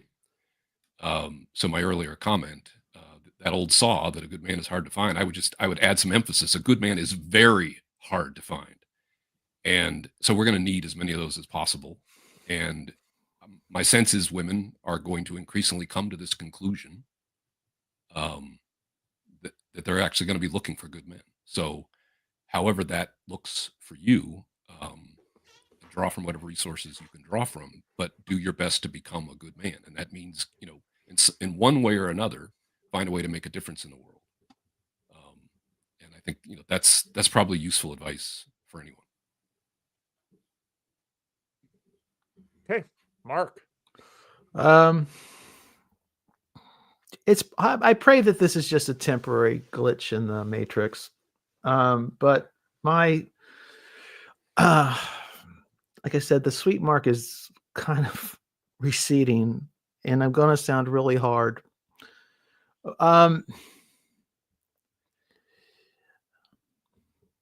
am growing weary of men in the church who don't know what they're about. I can't help the people outside the church. What I want, for broader society is, get some grip on what you're, understand what you're about, have some standards that are pluralistic and mutually respectful, but is that going to make for a happy world? I have no idea,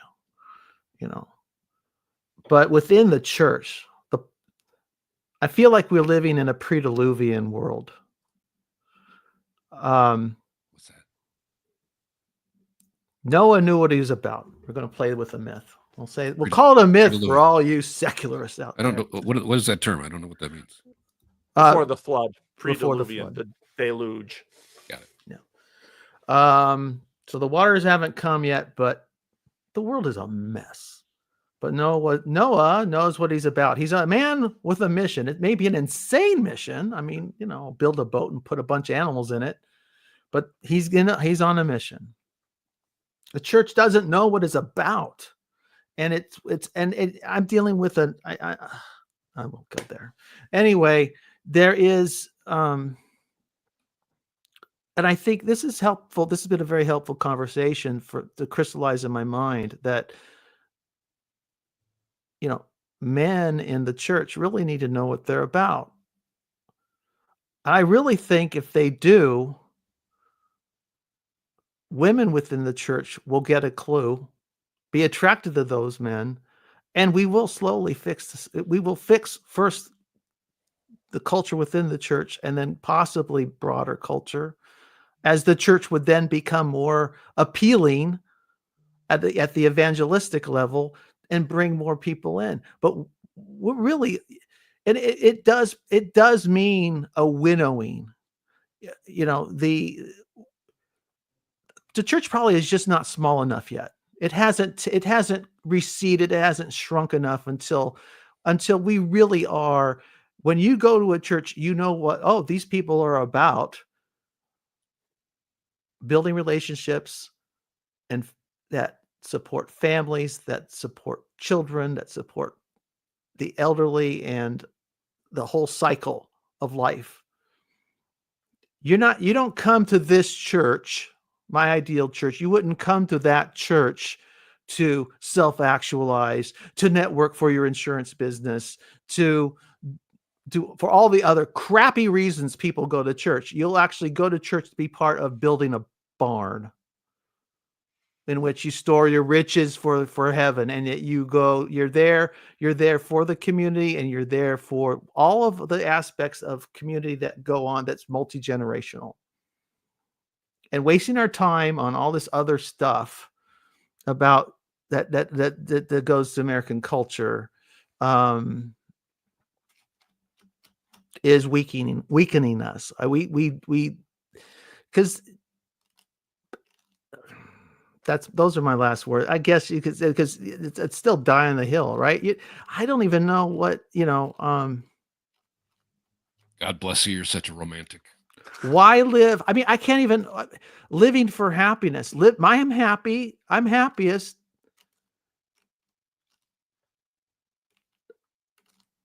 I'm happy. I'm happiest when I'm not living and worried, or at least worried about myself.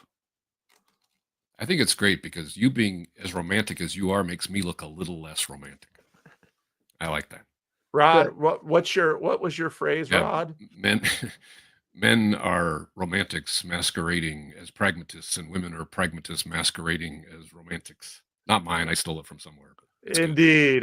He said that, and I thought, oh, that is so true. And but I would say, Paul, that I don't think we're still not on all of Christian YouTube talking about this, what I described. Most of what YouTube Christianity is talking about is everything but. It's like the lads getting all excited about the church calendar a month ago or whatever, about the unification of the church calendar between Catholic. And I made the controversial on Christian Baxter's stream. I made the controversial statement, majoring on the minors, boys, that it's because to me, the if you were majoring on the majors, it would be more about building a culture that is about making a healthy world for for young families and babies and children and their development and so on.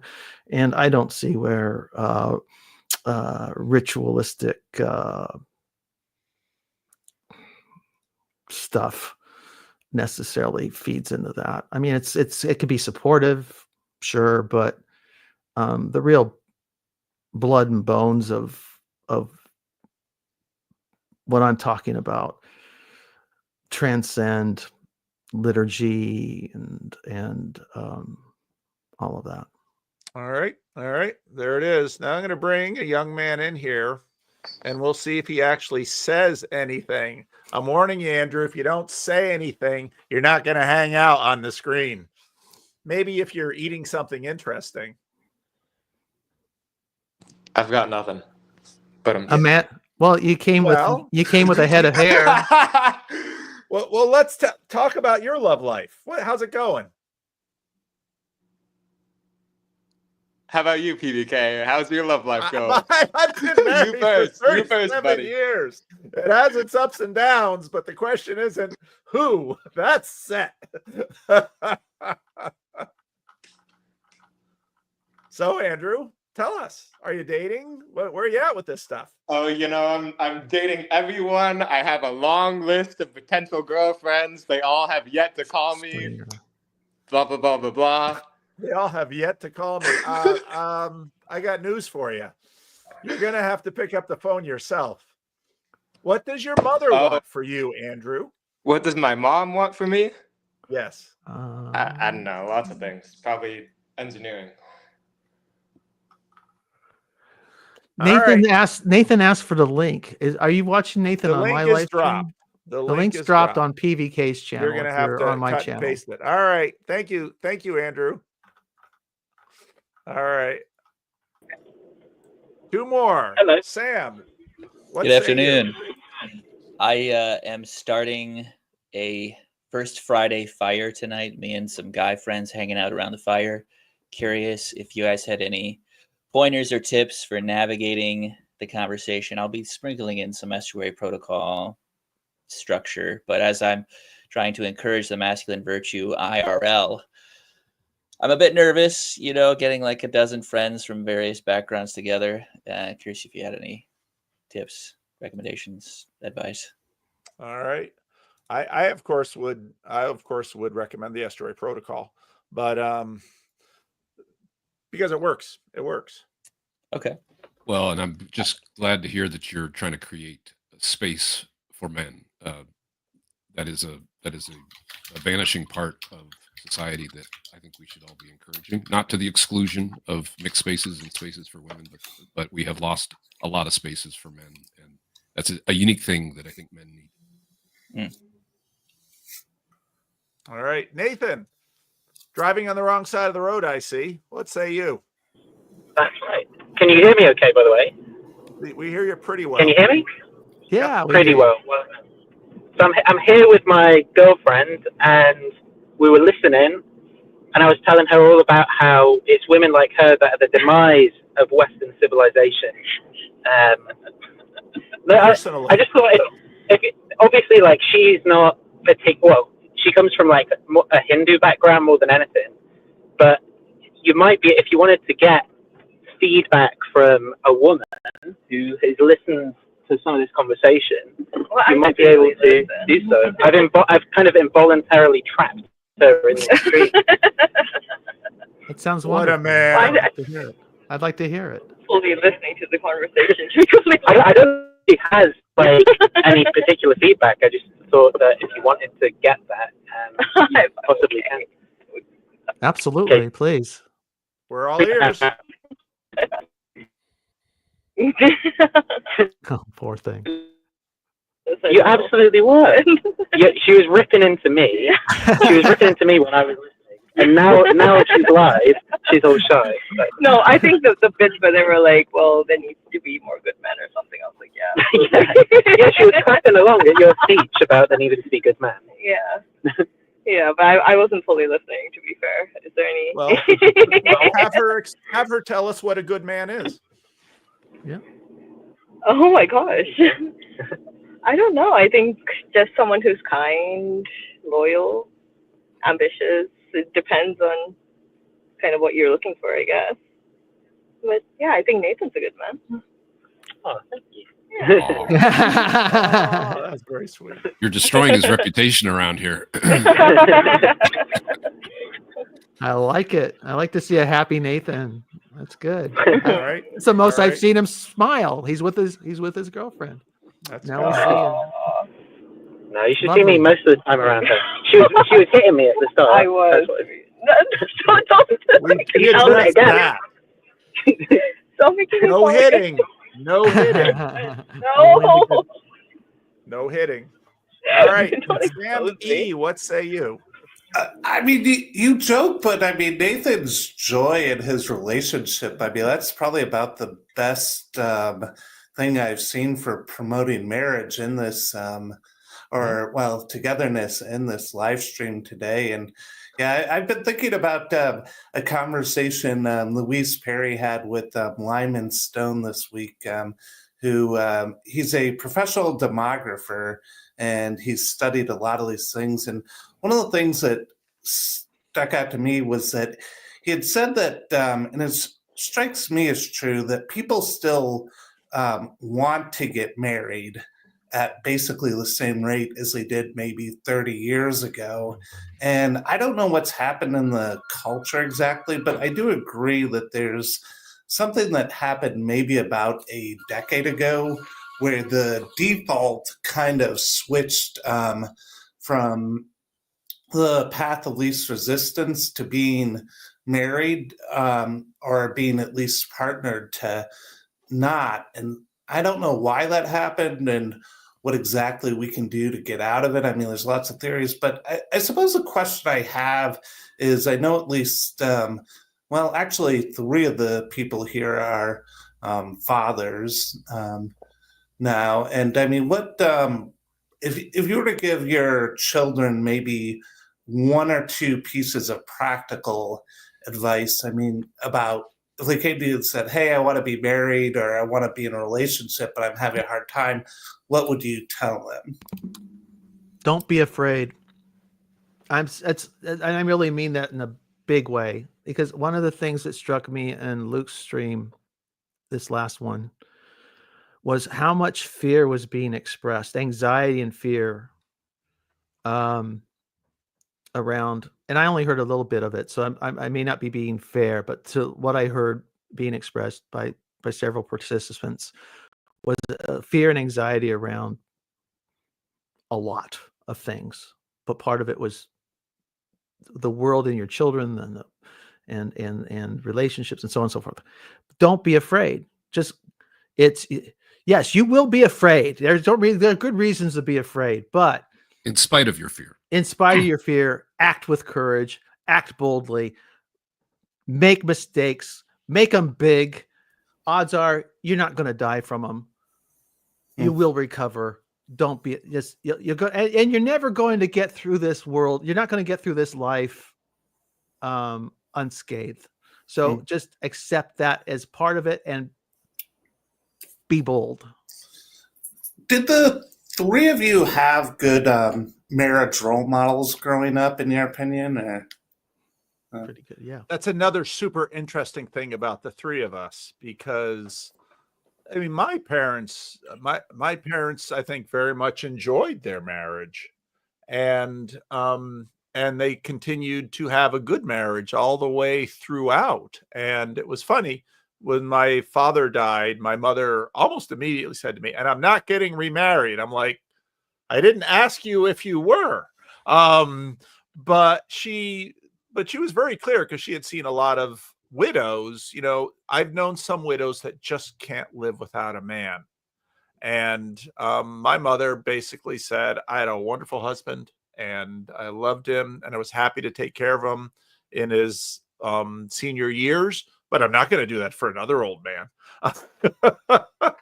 So no, I think my parents' marriage wasn't perfect, but I can't, my parents also weren't verbal fighters. So I can't ever remember a verbal argument between them. I'm sure they got mad at each other, but I think they were probably more the silent, simmering types and then make up. So in terms of my parents' marriage, I don't remember a single unkind word ever said by either of them to the other, which is an astounding thing to say. Paul, could you highlight Neil's comment there? Because Mark said the first half of one of my absolute favorite quotes, but the second half is "Be bold, and mighty forces will come to your aid," and that's attributed to Goethe, by the way. But it's a wonderful, inspiring quote. I'm looking for it. It's just there it is. Yeah. Not bald. Thanks,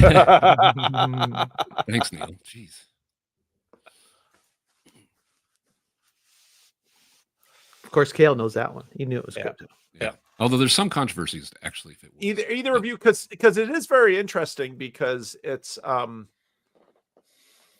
think again, this is where the admonition to be a good man is really important, because I mean, to the degree that it's in your power, have a good marriage. But the difficult thing about marriage is it is not solely in your power. It takes two to create a good marriage. And that's part of the question when things are not going well. Should I stay or should I go? That's why I don't understand the logic of trying to find somebody. What was the thing that got me triggered in Connecticut that you said? I stand by it, by the way. You stand by yours. I stand by mine. Go ahead and say it again, though, so I get it right. Is that I would not marry a woman that I could not amicably divorce. Right. Which, of course, it's a bit of a koan, right? It would hopefully ameliorate the need for divorce. That's kind of the point. But that emotional regulation that Rod had said, that is super important, because here's the thing. We want marriage to be something that will improve me. And usually when we think about self-improvement, we think about voluntary opportunities. But a lot of our self-improvement comes from involuntary resistance. And, you're going to find that in a marriage, because the person you're married to, you're going to, once the rose-colored glasses sort of comes off from the early years of marriage and you begin to actually see the other person more clearly, and then your list of ways that you want to change them grows, and you realize that there's changing another person. It's often a fool's errand. Yes. I want Michael to be able to talk, but just to address some of the comments here, reacting to that. Of course, it's designed to be gently provocative. The point that is not an argument for divorce. As a matter of fact, I would argue it's an argument against divorce. The point is, if you're considering marrying a woman and then you imagine what it would be like if, God forbid, you ever had to leave that relationship, and you can predict reliably that it would be a holy terror, well, maybe not, right? Like, in other words, that's the point. The point is watching so many men go through these just terrible, terrible situations with family courts and everything. I made a decision to myself, like, that's going to be one of my criteria, basically. Yeah. All right. Michael, what say you? So, thank you for dressing for the occasion, by the way. Dallas Orthodox Arts Festival. You're going to be hanging out with Richard and Jonathan, all those things. So I hope I see some of you folks in Dallas. Maybe you're here, maybe you're not. Parents are still together. I was only child. And, there's a really strong Christian commitment on their end of, divorce isn't an option. Divorce isn't an option. We figure it out. We talk it out. You just stay together. You stick together. But I'm also here to pay homage to Fat Thor. There a couple of things come to mind, and I've recently remarried, there's a lot of things at play. First, there's signals, as far as I can tell. It's like, are you dependable? Are you dangerous but not dangerous to me? Can you play but not need to win all the time? Right? Do you have the play dynamics down? Do you show competency? Are you steady? I mean, in my experience, I've had a lot of relationships, especially in my like atheist secular days. I just running through, relationships. And so I got a lot of experience out of that, but it's soul sucking. And there's something really to be said for early on serious commitment, stay through, because each one of those little relationships really does tear at your heart and break you into pieces. And there's so much healing that has to happen afterwards. I'm going through that. I'm very much so going through that. And, that's really coming up in our new marriage together. I'm going, oh, wow, I can see all the damage that was done to me over the years. And so God bless her for her patience and kindness to me and on moving through that. But there's, don't even depend, from my perspective, it's been really important that I don't depend on like my own instinctual convictions and really rely on the convictions of the church and the binding together. And here's a community that recognizes us and helps bind us together. So here we are as an ecclesia participating as the bride. And what does the bridegroom do? He's extremely competent. He's always faithful. The bridegroom's always faithful. And hopefully we are not a fickle bride. And so there's a faithfulness, that comes from both directions in order to keep that binding together as we participate in that image. But look, seriously, long story short, a lot of the practical self-help Petersonian things, it's like, if those masculine traits are not the fruit of what's happening within your growth, especially within the church or spiritual development or whatever, if that's not manifesting in a way that signals the mimetics of a capable, dependable husband, because what's she doing? She's like, are you going to be a safe and good father? That's what a lot of that is, right? Like, are you going to stick around? Like, are you signaling in any way that maybe you bail on this at some point, right? So you have to be like, no, like, am I willing to commit myself to someone that even if they try to leave me, even if the bride is fickle, like, I'm in for life, I'll wait for you, we'll figure it out. Like, are you that committed to, like, effectively, taking on the realization that even if you had to, like, live a celibate monastic life while you're waiting for your partner to come back, like, would you be willing to take that on, that level of commitment? And if you can't take that on seriously as becoming the bridegroom, it's like, put your eyes on the highest until you can get there, because if it's not that serious of a dedication, then you're missing the mark. All right. Any comments on Michael's piece of feedback? That sounds beautiful, Michael, and congratulations. But you are describing, if that's the world that we have to live in, there'll be even fewer marriages. It's beautiful, but extremely rare. And so, as I was saying earlier, as a sort of social technology, marriage is really for everybody else, right? That maybe couldn't bring that level of intentionality and conviction, commitment, etc., to a marriage. Most of its history, it served as a kind of institution that bound everybody else together, that just didn't have that level of spirituality and commitment and intentionality and everything else. So, as beautiful as it is, if that's the standard, we'll have even fewer marriages. I think what he described, though, what Michael described, Rod, could work, or maybe it is working within a church setting where you are being supported by a group of men. Yes. Yeah.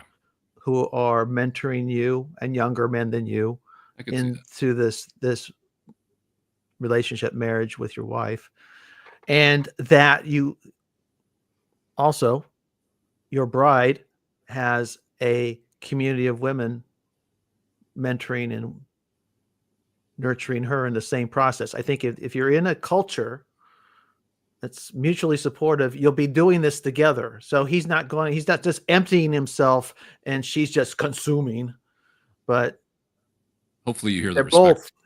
They're both giving. And Paul and I, this was an aside at Connecticut. After one of our heated discussions, I said, we should change the vows to die together instead of until death do us part.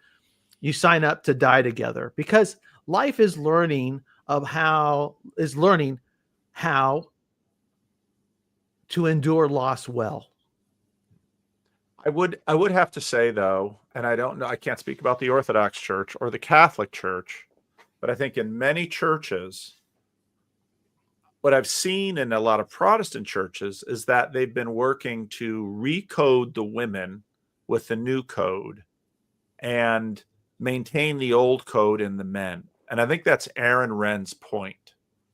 And I think it's a point that it's been interesting because Adria wrote about it recently, or someone did.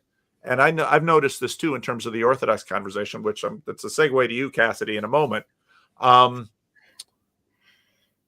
It was interesting when we ran our little field trip to the Riverside Orthodox Church. It was the women who came out of that church and basically said, you know, they were getting, you know, you know, Handmaid's Tale vibes. And so I think Aaron Wren's point is what's happened in the church is that churches have been basically continuing to work the cultural new code into Christian women, maybe with a few little variations and tweaks, but the old code for the men. And this then at some point then provokes, let's say, men going to one church, women going to another church. But that's going to have consequences then in terms of the marriage as it goes on. So, Cassidy, what say you? Well, it's a perfect segue to what I wanted to say, which is I didn't get to listen to the whole conversation, but I heard a little bit of the end and sort of that the last comment Mark made about tradition. I just wanted to make a counterpoint in the recognition of I grew up in a church that had the most modern, you know, didn't care about tradition participation. And not that I didn't learn anything good about marriage from that, but since I have moved into a more traditional perspective, I've realized that there is all these things in the tradition that's been preserved, even if I don't fully understand it. And I think it's helping me get into contact with an older code that has actually helped me have a healthier participation with marriage, relationships, children. And I just don't think that can be discounted. And yeah, I think Paul's comment rings very true to me. And so yeah, I would just say, I think as modern people, it's really easy to go, what does it matter? The tradition doesn't matter. And I understand that instinct. I'm lived most of my life with that instinct, but just having experienced how that tradition changed and shapes me into, and my husband, into having a healthier relationship with the idea of marriage and children is really valuable. So I just wouldn't discount it so fast. What do you mean by tradition? That's because I don't think I'm advocating a non-traditional position. Well, you just said maybe, yeah. Help me again, out. and that's probably a larger conversation of what do we mean by tradition. But you just said, you know, some of the clinging to tradition and the looking to tradition, it doesn't really matter. And my point was, you know, even if we don't understand it, there is something preserved in there. And yeah, I'm probably not ready to give a full definition of what tradition is. Right. But, Well, right. I just want to say, and hopefully, Michael, you heard the respect in my comment. First of all, I'm thrilled for you, and I see the beauty of what you're describing. And both to you and to Cassidy, I'm so glad that you're on the stream to make, you know, a full-throated case for how good it can be. And I think we need to not forget that. And I would also say that it's going to be very interesting. Part of what happens with religions as the culture changes, you tend to get, you know, reassertions of the tradition. Andrew, I keep kicking you out because other people are trying to come in and you're just going to sit in the back. So just leave space for someone else. Otherwise, I'll have to ban you, and I don't want to do that. What happens as society changes with this is that there's always this subtle, there's response and then there's reaction. There's response and then there's reaction. And I don't think I'm going to be offending anyone when I say that in many ways, sort of the new Orthodox response that we're seeing is in some ways a fundamentalist response, and that you're looking to reappropriate the old and apply it and try it out. And so I think it will be interesting to see how this then moves, because I'm not saying that the old code can't be run. It's just that the kinds of pressures that sort of moved some of the old code out are still there. And so I think what usually happens is that with, say, a reappropriation of the old code, like you see in Orthodoxy, there's probably going to be some continual subtle tweaking to that old code to figure out how to run that old code in a new context. So, well, our hope is largely to aim at the eternal and not the old, and realizing that we could absolutely miss the mark and end up in an old practice of aiming at the eternal. But again, the hope is an aiming and constant reorienting. Am I hitting the mark? Are the fruits there? So that's the great hope. Yeah. And I know Phlebas hears me as a, as someone who's just basically saying, and that's not true. It's just that the old code is going to be cruciform, and people's willingness to participate in that cruciformity, that's going to vary. And so we're going to see that. So Nathan, I don't know, we've got other people that want to get in the room. So if you want to kick me out, feel free. I don't mind. Okay. All right, Paul. First of all, the real question is, are you wearing denim? Am I wearing? Not at the moment. Your volume is low. Yeah, Kale was right. The Denim Wars has legs. That's all I can say. When it was a joke I did on Twitter to rile up Kale 2 years ago, and we can't seem to bury it. But let's just shoot it. It's denim here, Kale. Sorry. Anyway, go ahead, Paul. What say you? I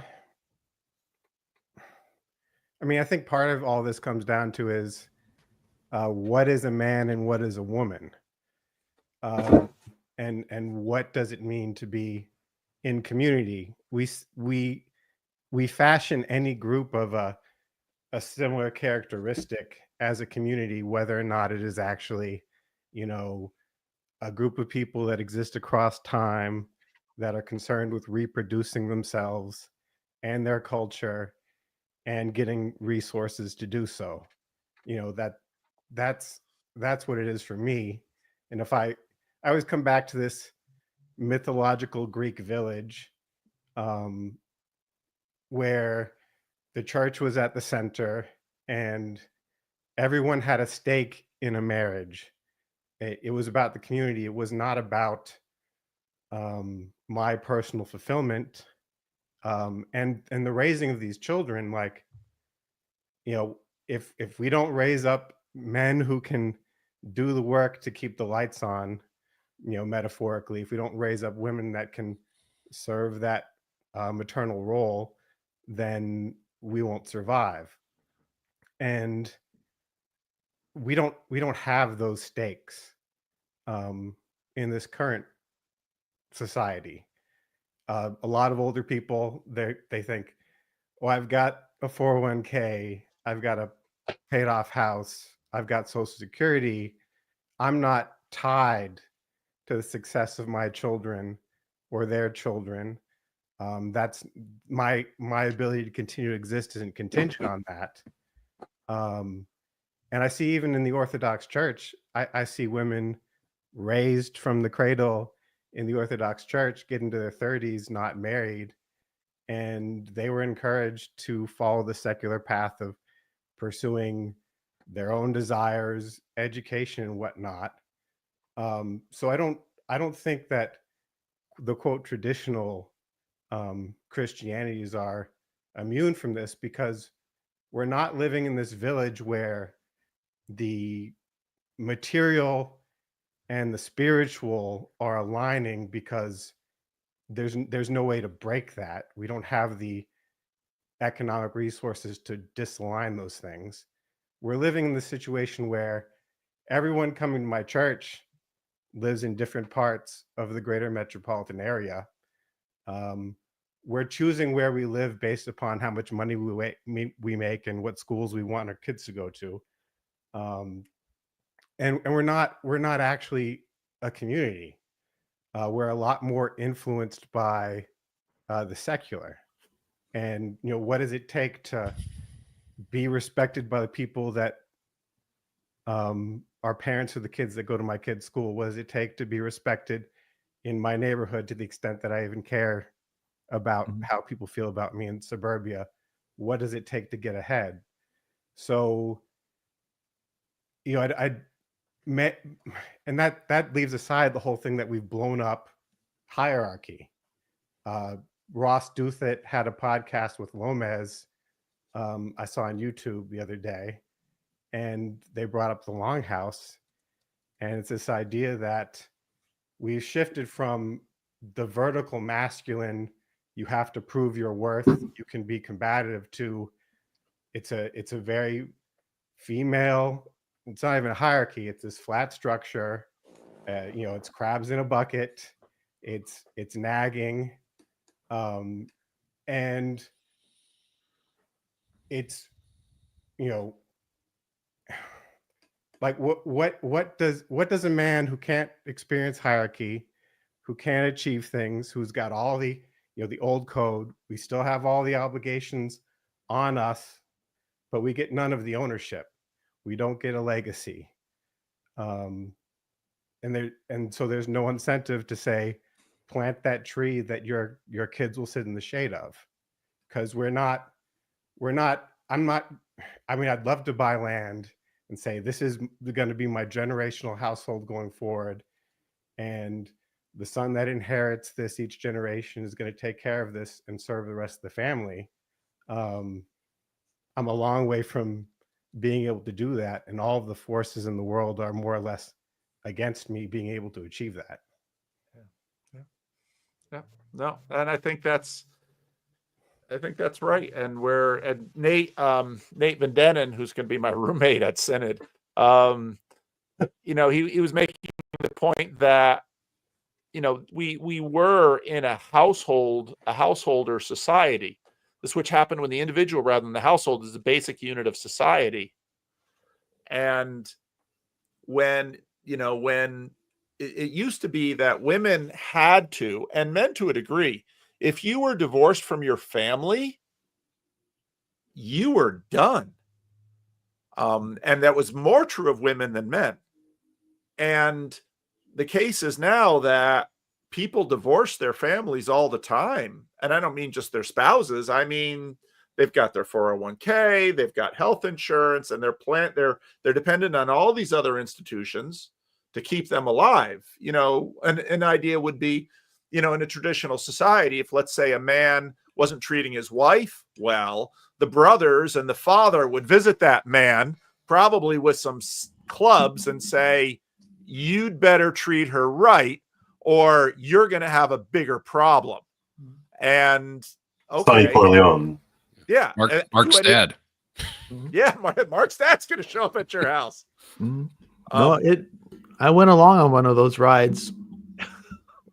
No, I'm expletive deleted serious. Oh, I believe you, and this still will happen, but again, we live in a very different thing, different society. But I just say that there's not a female equivalent of what that ride Mark went on, right? In other words, women don't police other women who are behaving poorly in a relationship, in the way, at least not in my world. They did in the world I grew up in. I can't say it's happening now. If you're going to be a featured speaker at Midwestuary, does that give you a chance to jump the queue in one of these live streams? So I'll shut up. No, I'm giving you a little props, like you earned it, right? Is it? Do you go by Paul Rene, or is it Paul Rene? Is that your? Sure. Paul Rene. Paul. Paul.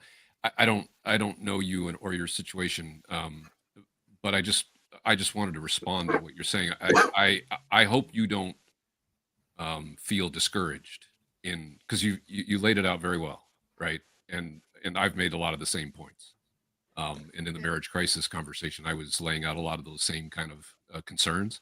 But I'm hoping that doesn't leave you dispirited, because it may be harder, but there's still many, many ways to make your mark in this world. And my the point I was making earlier, maybe now more than ever, that's going to become really important. that you don't lose hope and that you find ways Mhm. to do it. It may be more difficult, but it will shine much more brightly and it'll be far more valuable. Well, sure. I'm. I will You know, say that I generally am dispirited. And sure, I mean it's not like I can't do anything. And I would say I'm among the higher agency few. But all that being said, it's like I've done pretty well for myself, though I've had a very hard year. I got fired from a high-paying job a year ago, and I haven't made that income back, and I'm living paycheck to paycheck. And I certainly recognize that I don't necessarily deserve the level of income I had before. But there's plenty of men who are, in their 20s, sitting on a couch, Cheeto dust all over them, playing video games, is sort of apocryphal situation, because without talent and agency and without seeing any path forward, it's very hard to make those steps. And not to be too disagreeable, but I mean, you're right. We're Well, and in a sense, my comment is exactly to try to contend with the implications of what you're saying, because you're exactly right. We're seeing people, deserving or not, get handed opportunities, and men not getting those opportunities. And I don't want to bring in the whole manosphere hypergamy nonsense, even to the extent that I believe all that stuff. But it's, if you want functioning men, they have to have an ownership in the society. And we've more or less disenfranchised all men. A lot of them. Society. And, vast majority. And so most are going to give up. And I saw someone comment on the YouTube doomerism or doomer or something about me, and sure, there's quite a lot of that in me. But it's, if we can't get to a place where there's male ownership and hierarchy, then things are going to continue to speed towards collapse. Egalitarianism is a problem, and we can't. And I'm tempted to rant about Protestantism, because Protestantism and the Enlightenment were definitely handmaidens of egalitarianism. I don't know that we could have really avoided this, because this has more to do with our techne getting to the point where we're so wealthy that we can divest ourselves of social obligations. And apparently our revealed preferences are, we would rather be able to do our own things without accountability than to make things work in a traditional manner. So I don't know what the answer is, but my heart is in the idea that we're going to continue to walk off the cliff, and then it's going to be chaos reintroducing hierarchy, because we're not willing to tie our hands and take the proper roles that would make things work without suffering first through the consequences of what we've done. Could I ask briefly, what do you want to own that you can't own now? I'm trying to understand.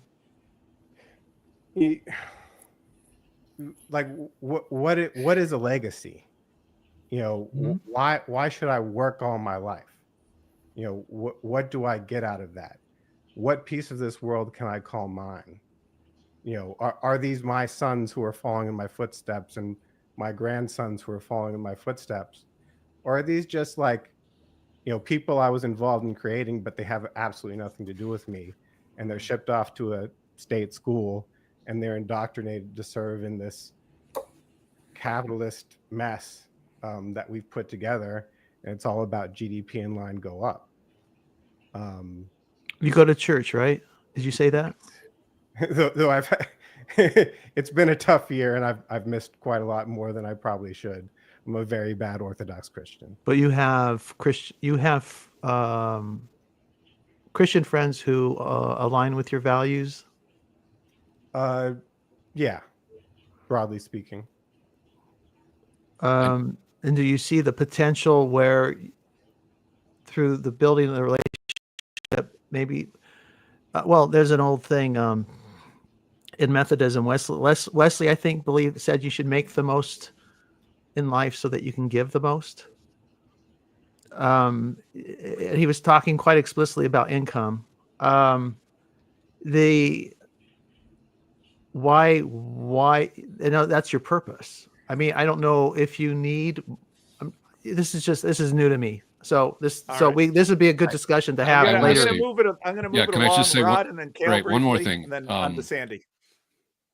I'm very glad that you spoke up, and part of the reason I brought a little bit of attention to what you had said, first of all, because it does mirror a lot of the things that I've been saying, but in some cases I'm speaking kind of abstractly. I'm sort of trying to channel a particular perspective, but when someone comes on and actually speaks to it directly, and you can hear in your voice the pain that comes with that. So the reason I said what I did was I basically agree with everything you just said, and I'm glad you said it. And what I'm trying to do is, despite that, be at least an encouraging voice.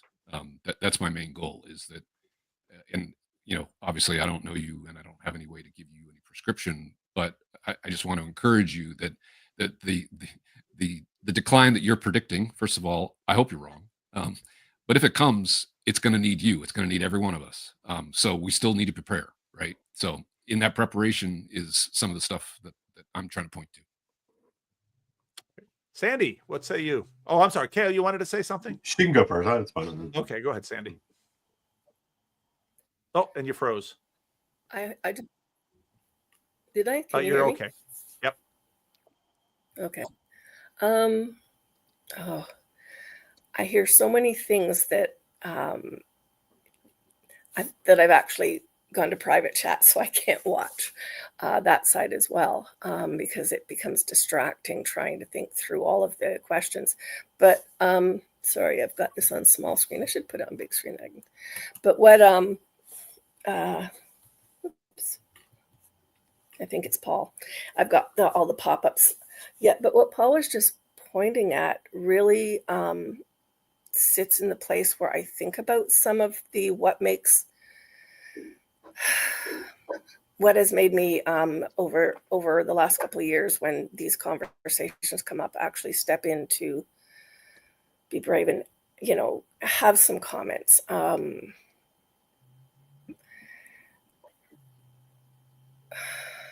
What you said, Paul, about the children, that's just brutally honest. That like, what is your purpose? What is your place? Are these your children? My second relationship was with a gentleman who had been previously married twice, and was putting the kids through university still, and I would listen. I think what you said is a lot of what the questions were in his mind, as terms to like a lot of what we're talking about is identity. How we find our identity and how we create our identity, and then how we walk it out with other people, whether that's in a marriage relationship, or like our family or whatever.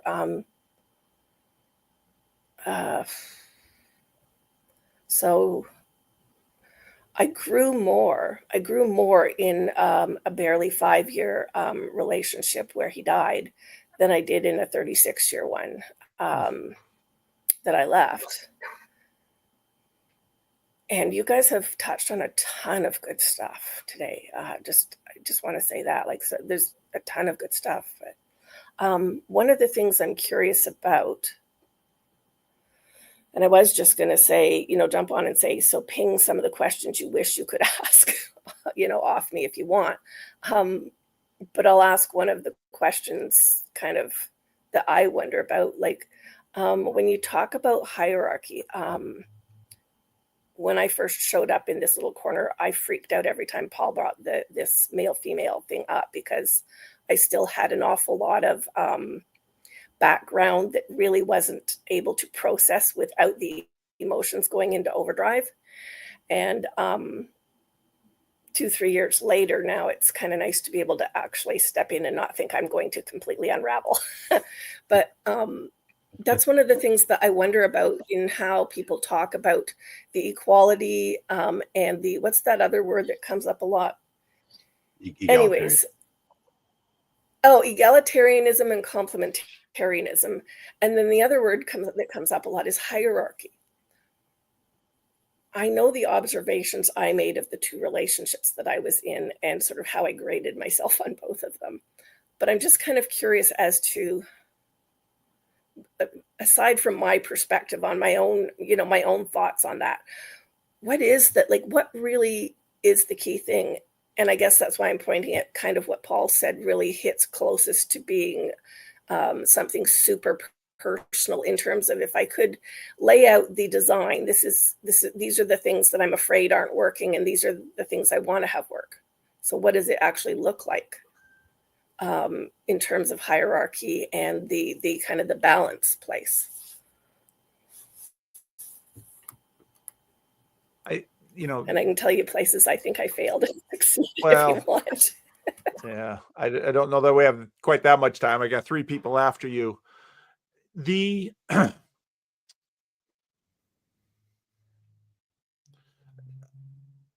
obviously one person, I won't mention her name, at the Connecticut Estuary, she and I just had a one-on-one conversation at a point where she said, you really have to understand that the way men organize themselves is with hierarchies.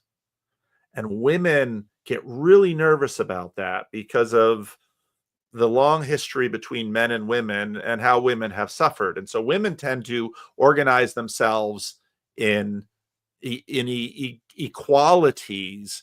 And when they see one woman rise, another woman pulls her down because they want to sort of team up together to stand against brutal men. And it was a super interesting observation, and she said it so well. I haven't done justice to it, but so much of what we're dealing with is sort of these natural ways. And of course, I've heard in the Christian Reformed Church, because we've had now decades of battle over men and women and their roles in the church, it became sort of cultural dogma to talk about equality in a certain way. But with many of the women, if I press them and say, well, by equality, you don't mean the same. No, we don't mean the same. Oh, okay. Well, tell me exactly on what reference point we're equal. And this sort of gets back to equality of opportunity versus equality of outcome, a whole bunch of things. But there's so much hidden under that language that is so difficult to work through that we're just sort of scratching the surface of it, I think. And when you talk about, you've had 2 relationships that you could compare. And so for you learned a lot in terms of, because you had 2 different men. But when we start getting into the abstract with respect to these things, and then when people sort of have to interpret those abstractions into their own world, there's a lot of triggering for some people. Because in some ways, I don't know that we have any idea what these words mean between us. Mark Jackson, let's hear from you. Well, I'll give you one quick thing back, Paul. Okay, Sandy. If I had to pull an image out, one of the things I noticed was with my second relationship that he would often make reference to himself in relation to the negative takeaways from the marriage situations that he had been in previously. Mm-hmm. And one of the things that, and I don't know if it comes down to personality or, because I do have some girls, young women I talk to, sort of 30s and under, about relationships. But one of the things I really loved was that sense of, it's not so much, no, let me just say this. If you pictured 2 ping pong balls kind of like in a sea of something, it's the matter of, it's not that it's an actual sense of equality in terms of something static, but there was this way in which, if I listened really well to the places he felt that I should put him down as well, or that I should acknowledge the negatives, and I didn't do that, but instead I pointed out what I was hearing that I thought actually meant he was already assessing himself and doing a really good job of it. And besides which, I would see this or that. You could kind of watch the. It's like the little thing in the measuring, that carpenters use, that little thing that goes up and down and kind of tells you which end's up or not. Yeah, that's more how I see it, is that sense of it's an opportunity to sort of hold my space in that evening out that will benefit both of us by allowing him to come up when he's down. Yeah. If that makes any sense. And I'll pop All right, off Mark. so other people can chat and pop in. Okay, thanks, Sandy. I'm gonna close this at the top of the hour. So, Mark Jackson, can't hear you. You have to unmute something. Still can't hear you, Mark. Aren't we supposed to say corn right now? The emoji only if you write it out. I know, and I just Grim so bad doesn't with like emojis. it. I'm I not know. as fast with the emojis Exactly, as those me neither. younger folks. Is there a way to do emojis in StreamYard? No, Yeah, not in think so. StreamYard itself. All right, Mark, did you figure out your sound? Apparently not. We're going to let Kale go until you figure out your sound. Go ahead, Kale. So I kind of wanted to pick up where Paul was talking about. I really appreciate what he brings to the table here, because I think that in part it might be a generational thing here, but I wonder if we, and I'm sort of stuck between the generations here as the resident Gen Xer, or one of the resident Gen Xers, is the precariousness of the situation if you are below my age is real. And I think the older guys tend to underestimate or under index. I think that's the smart person way to say this. Under index how difficult it is to actually just scrape together a living. It's a lot harder, especially if you don't have a house, especially if you don't have some sort of support, financial support system. It's a real bear. But to sort of the spiritual elements of this, right? The spiritual elements of gender, I think that the woman on TikTok, I believe her name is Paige Connell. I think she goes by I am a Paige Turner. That is way more representative of the world for people below my age than it is for people above the line. And her vision, Paul, I think, properly invokes the Longhouse meme, and I will die on the hill that is a meme that needs to be continually reinserted into the conversation, because that, the sort of the crypto feminism that is diffuse throughout, up and down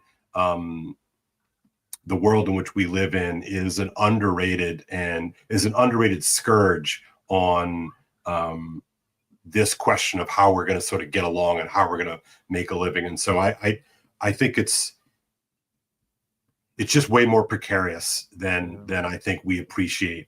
And while I agree with Rod, I think the lane is wide open for a young, honest, agentic, good man. I think it's a lot harder to be that than we afford. Anyway, that's all I'll say. I look at my children, and with getting my children sort of up into things, I look at just what if my wife and I had divorced, we would have never had the money to, like my youngest son, he's living with us, and to a certain degree, we're carrying him, and he just had an internship in the Bay Area, and that might mean another car. And, and so my wife and I, we just pour assets into these kids. And I often think when we're doing that, if they didn't have us, it would just be a lot harder. No, it's true. All right, Mark, you got your cigarette out. Did you get your sound figured out? Oh. No, you don't. Mark, I don't know what's going on. It's not like you never come on. All right, Neil, you're next. I want to give some advice to young men and women, both men and women that are coming up right now. So I'm a Christian first, but within that Christian frame, I'm a pragmatist. We have a strong wisdom tradition within Christianity. There's a reason to have wisdom. One thing that's not abundantly clear to young men. So if you're in undergraduate right now, the male-female sex ratio is something like 60-40. And so when I was going to school, and that was something I was completely unaware of, it was only like 47-53, something when I was going to school, but already the deck was stacked in the guy's favor in college. And what that results in is you have it's very much a Pareto distribution of success with women. I'll just put it that way. And so you have one set of expectations in college. Let's say you're moderately successful with women in college, and then you go into the career space and you're at the bottom of the totem pole suddenly. And so there's this like crazy expectation in college, and then you come down to nothing. But it's this topsy-turvy thing where there's no need to compromise in college. And of course, everyone's just having fun and it's a good time. And then you go into the career space. And then also your values change inevitably as you get older. And you're not told that, I mean, maybe we are told that our values change, but like our values do change as we get older. And we don't actually understand the circumstances for the way they are. And I would say, I want to echo something Rod said earlier, is like, my best advice to young men is practice virtue, stay moral as best you can, and focus on becoming a better man in all respects, like gain actual skills, like fix stuff, build stuff, do things. And that's going to pay for itself over time. The other thing I'm going to recommend, and this is in the vein of Peterson, but I know a good amount about this now. This is the single best book there is on the dynamics between men and women. And this is by two psychologists, social psychologists. They're actually married, Roy Baumeister and Diane Tice. It's called The Social Dimension of Sex. Any young man or woman, I would have them read this book. Why? Like, Just say why. As I was reading that book, like at various points in it, I had to put it down because my heart just like thudded. It's like, oh geez. it's the epiphany level stuff that it would have been nice to understand that men and women are different and they have good reasons for being different. And it goes over the social science very well. So yeah. And I found it particularly illuminating since it was a husband-wife combination, both of them social scientists who wrote this. Yeah. I didn't get to it, but to chime in on that point, Neil, I started and I got distracted, but the point I was onto was if you're only taking kind of a casual impression of the way things are at the moment, let's say, to the 2-to-1 ratio we're almost at with undergraduate degrees, and we now know that in at least large cities, women under 30 actually out-earn men under 30. I mean, there's a lot of things that are pointing to this, right? It would be easy to come away with the conclusion that never before have young women had more power than now in society, right? And there's lots of ways you can make that case, and you wouldn't exactly be wrong. But the point I didn't get to was actually to your point about the 2-to-1 ratio, right? Right underneath that, the shadow side of that is deeply disempowering, right? Like, imagine you actually were a young woman who is thinking ahead and trying to be intentional about the whole thing, and you go looking for a peer, a man, with the idea of, well, how about we get started on a life together? And you encounter a whole lot of men who are like, oh, I'm nowhere near ready for that, right? And so But Rod, if you look at that one, the TikTok, imagine if you just watched a couple of those TikToks and you're 25 years old, you're a guy, you're like, are you fucking kidding me? I get it. No, exactly. Fuck no. Well, but so that's my point. It's like at the first level of analysis, which is Sorry, where I Paul. think we are right now. Oh, what? We're not allowed to swear? I don't know. Yeah. Y'all were. No, Kale- Paul Kale. Renee was laughing, and I was just thinking, this is coming from Team Khaki. It's like my comeback was, Kale, watch your fucking language. W, sneak into the stream. But so it would be easy to miss how deeply disempowering it actually is to be a young woman today, because the structure of the system as it is right now is setting you up. It's absolutely setting you up for many regrets later in life, and I don't think you have to moralize about that to see that. I don't know. Can you? Part of that is some amount of choice. You can. A lot of men could be doing work that would bring them up above the median income if they were willing to do that work. Most of it's outdoors, or most of it's highly physical. It's somewhat technical, requires some degree of education, apprenticeship. But if you enter the trades, you'll do very, very well for yourself as a man. I just don't see a lot of men doing it now.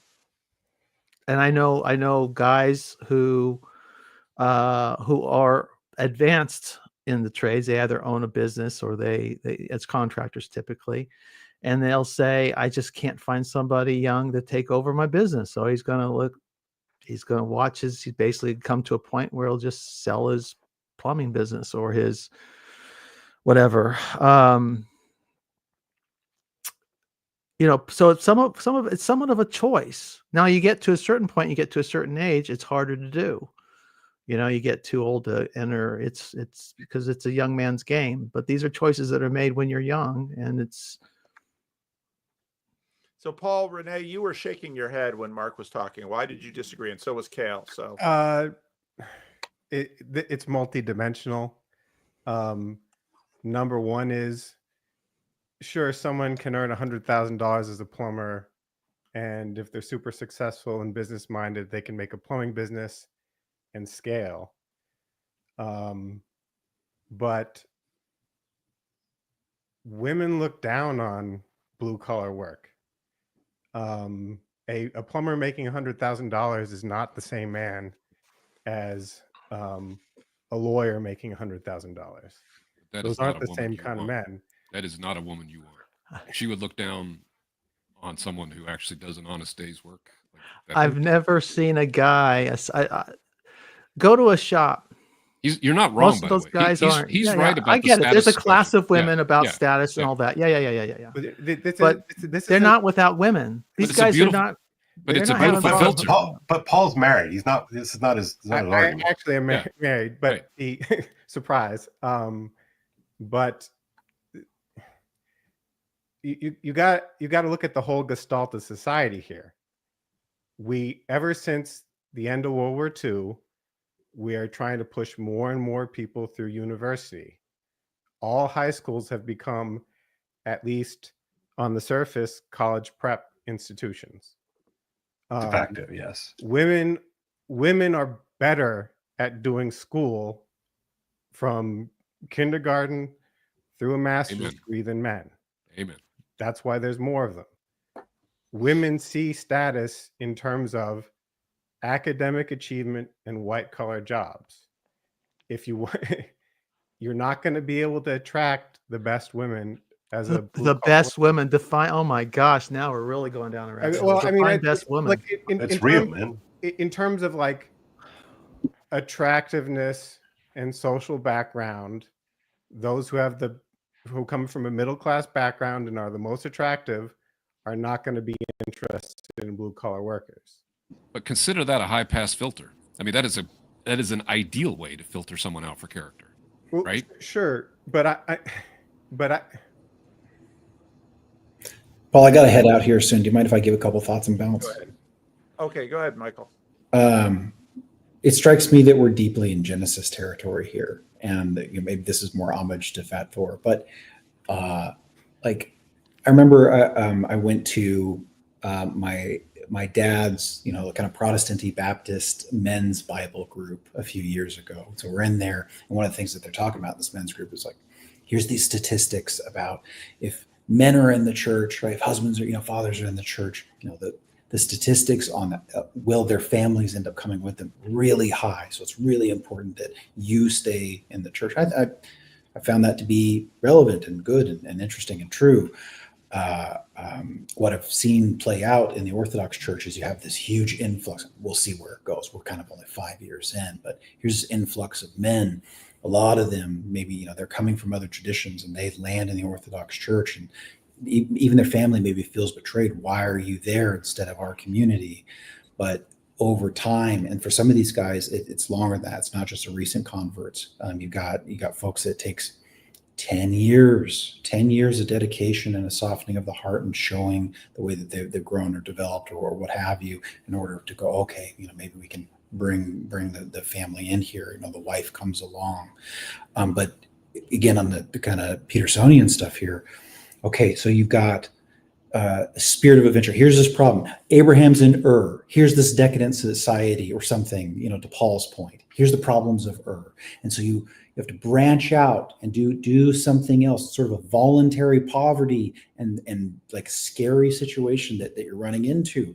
Okay, and what kind of legacy and inheritance is Abraham dealing with?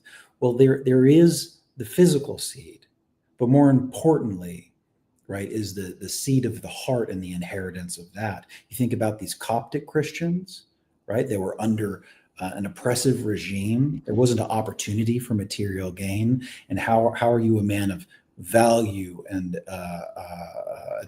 someone who shows competency while you're in this lower class, and you're not going to escape it for generations? And so the inheritance and riches and value in Christ, I don't know how better to put it, that's the real seed, that's the real inheritance, that's where to invest your riches. I'm doing okay right now materially. I may have to drop some of this. Economy might change, but that ends up being like the most important thing. And then lastly, so you have Adam, again, big Genesis territory here. Adam blames Eve. Oh, it's the woman. Oh, why'd you give me this woman, right? Versus the second Adam, Jesus comes along and he takes all of it on his shoulders. It's a different image that has to be taken on. But when women end up in this environment, there's a seriousness of another image, because yes, here's the son. Yes, there's the father, but also there's also the obedient daughter and then the mother of the son.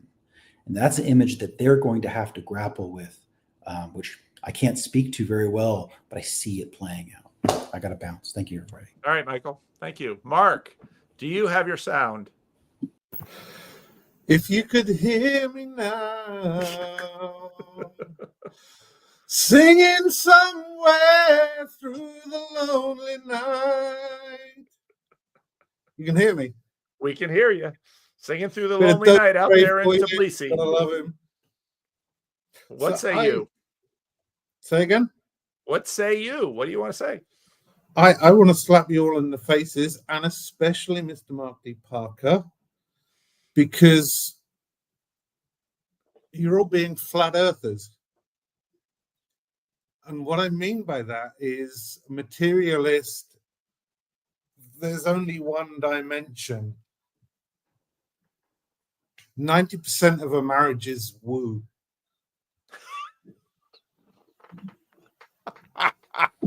And you know this, Mark. You married your girl after a week, so did I. It's woo. Well, I married her. I got engaged None a week. of you talked about the woo. So, Mark, you got engaged, both Marks, you got engaged after a week. Is this something you recommend to other men? Sorry, I missed that. My son was talking. Yeah. This is for both Marks, because it sounds like you both have this. Find a good woman, grab her, lock her down. How could you know that within a week? I knew it. I did. I knew after a week of very intense dating where I just looked at her and said, well, I know I'm not going to do better than this. Well, you were right in hindsight, but is this something you recommend to other men? Sure, I didn't absolutely. have that. I said, right? Remember, I said, be bold, don't be afraid. You're going to take your beatings. You might lose. Yeah, I absolutely advocate being bold. If you find that pearl of great price, do it. Act.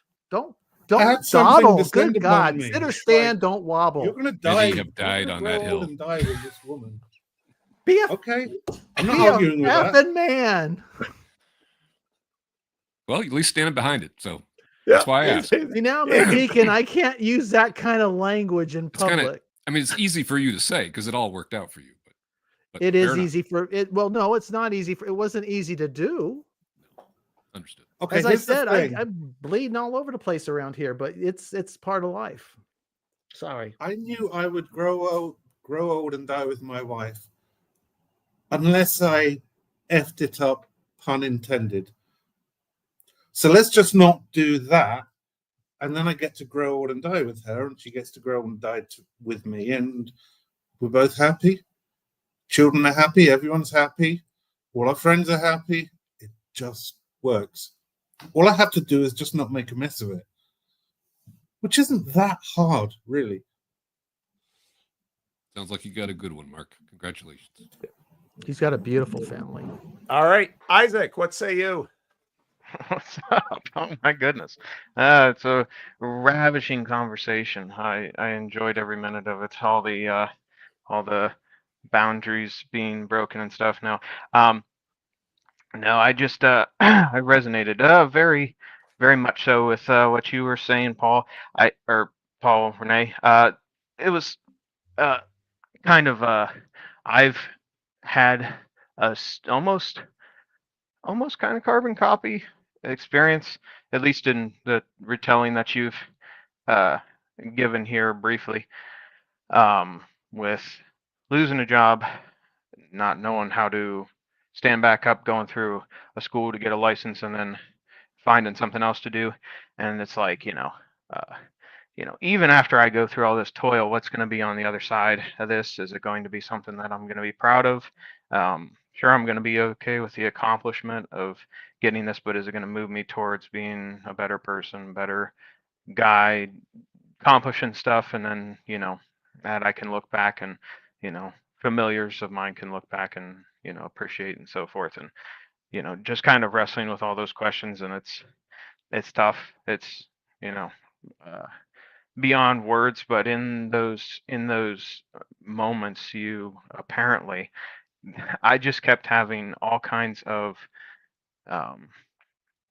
it's hard to really say for me because of the past that I've had with, poor church going experiences and stuff, but it's miraculous things that have allowed me to be where I'm at today with having, caring people around me. And it's like, I didn't know how that these people were secretly there wanting to support me.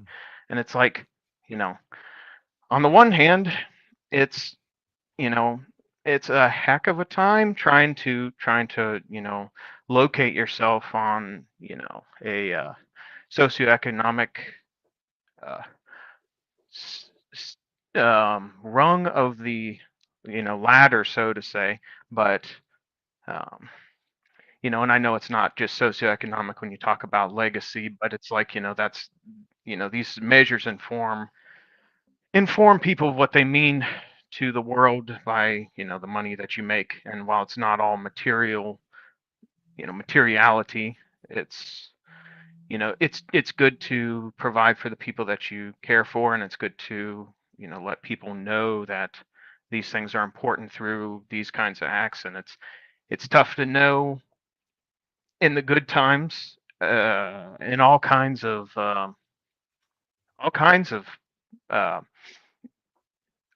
of like truly incredible things that can come out of these trying times where you're learning a new skill and stuff like that. I mean, that's kind of the overwhelming thing is like, I've had this experience of getting a commercial license and stuff, and it's something that was a complete and utter change from career wise. And it's like, it teaches you that you're more than just the simple kind of conclusion that you might draw about yourself when you're forced to kind of stop and turn and pivot and start going another direction.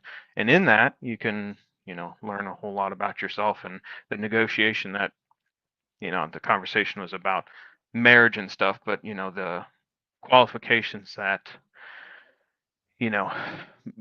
getting men to, qualify, for a good relationship with a woman, and to, produce a legacy and produce off, their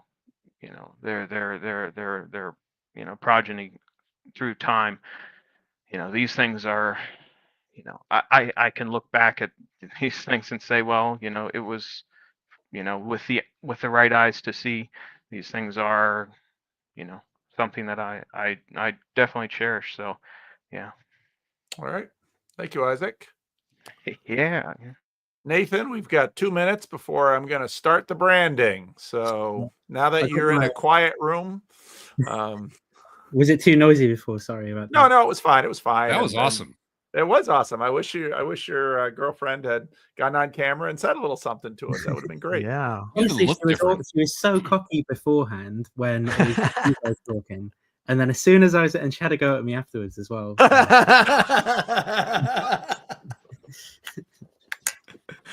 Not surprised. I love it.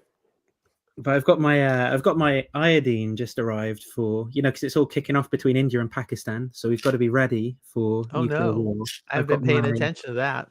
On my radio. You're prepping. Is this the first product placement on one of Paul's streams? I think so. Are you in Cambridge, England, or Cambridge, Mississippi? I'm kidding with the prepping thing. It's a prepper joke. No, we all got to be. I think it was when it was kicking off between India and Pakistan the other day. I got a bit worried. I was like, I don't fancy dying of nuclear fallout on the other side of the world. No. Are you in Cambridge, England? I'm near Cambridge. I mean, I'm about an hour's drive away from there. I lived in Cambridge for 8 years. Yeah, I'm in Watford at the minute. So quite well. Look at that. I got a super chat. Look at that. Wow. Nice. How about that? And I will be What's our split on that, Paul? Yeah. At 1 o'clock, I guess right now, over at Benjamin Boyce's channel, I have a conversation that I recorded with him about a month ago. I don't remember what we talked about, but we talked. So that's coming up at Ben's channel. So it's been fun, guys. Thank you.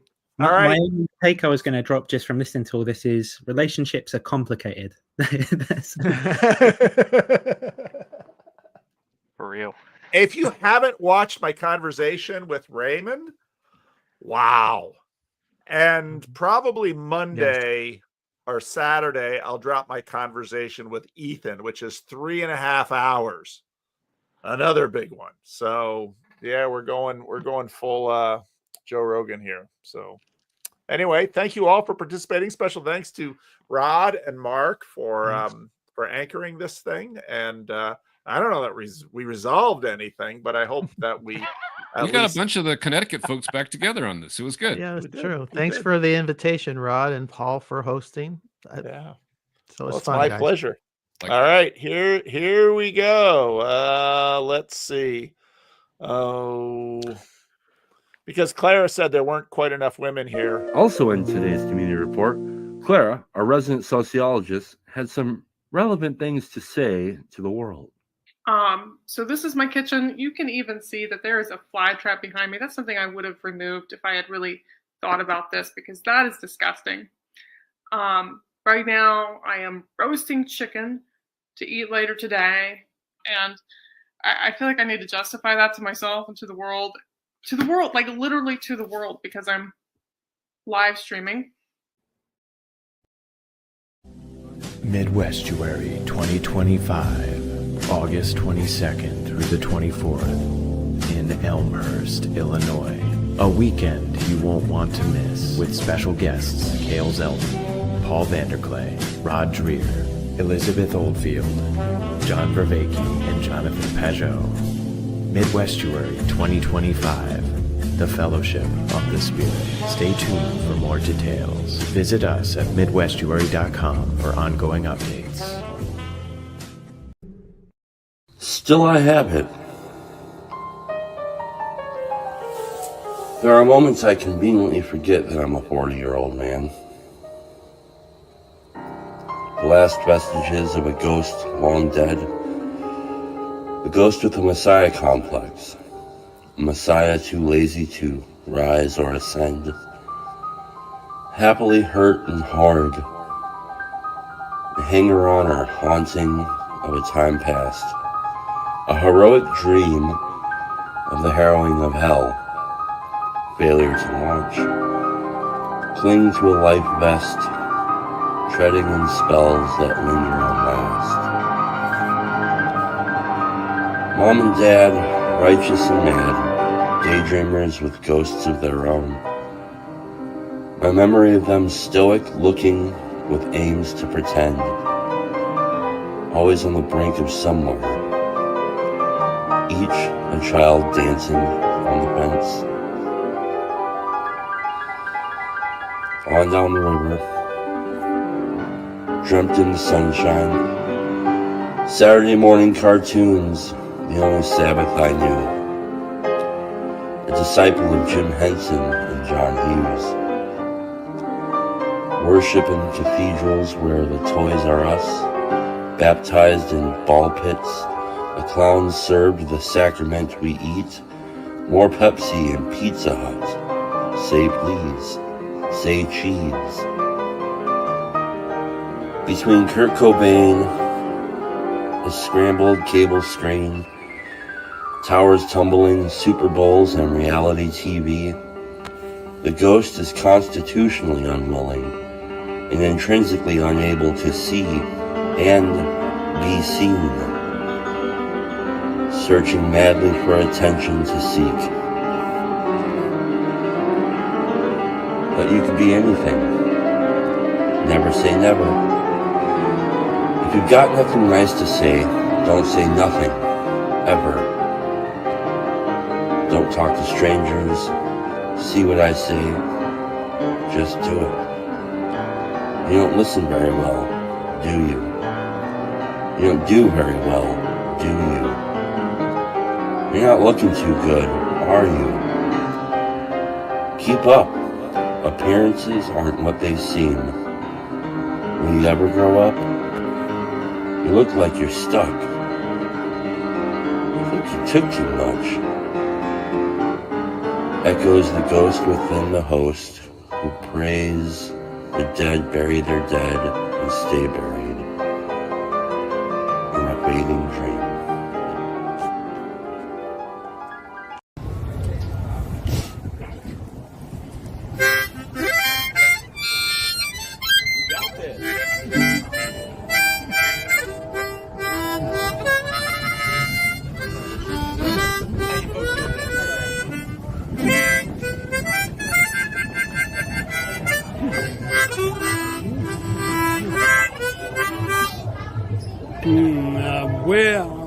Where are you here? Oh, there I am. Hey. Where are you? Where? Got me? Oh boy.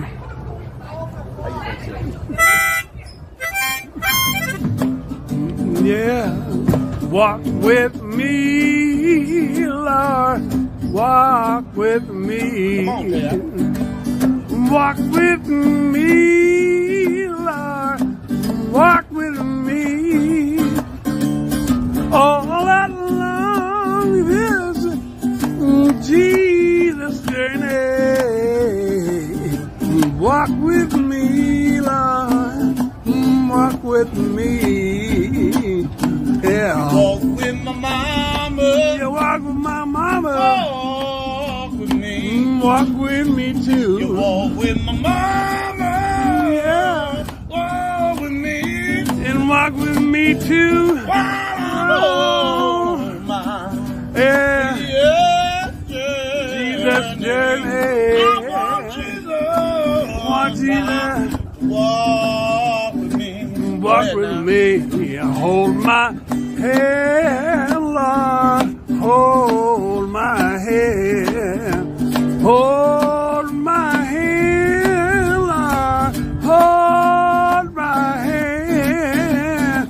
All along this Jesus journey.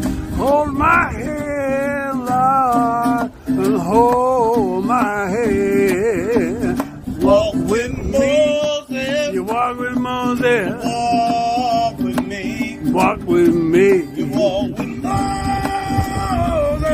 Walk with me. Walk with me. While I'm home. Yeah.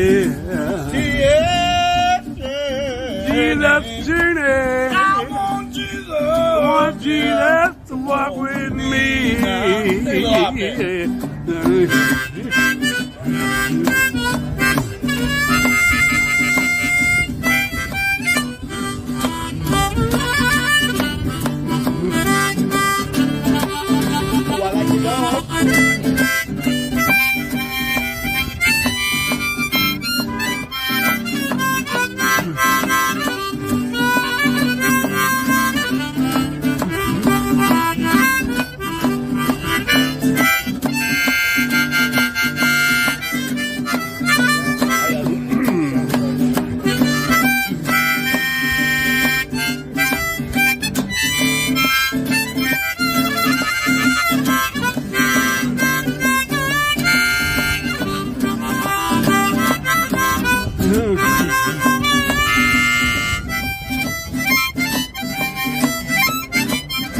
Say, walk with me, love.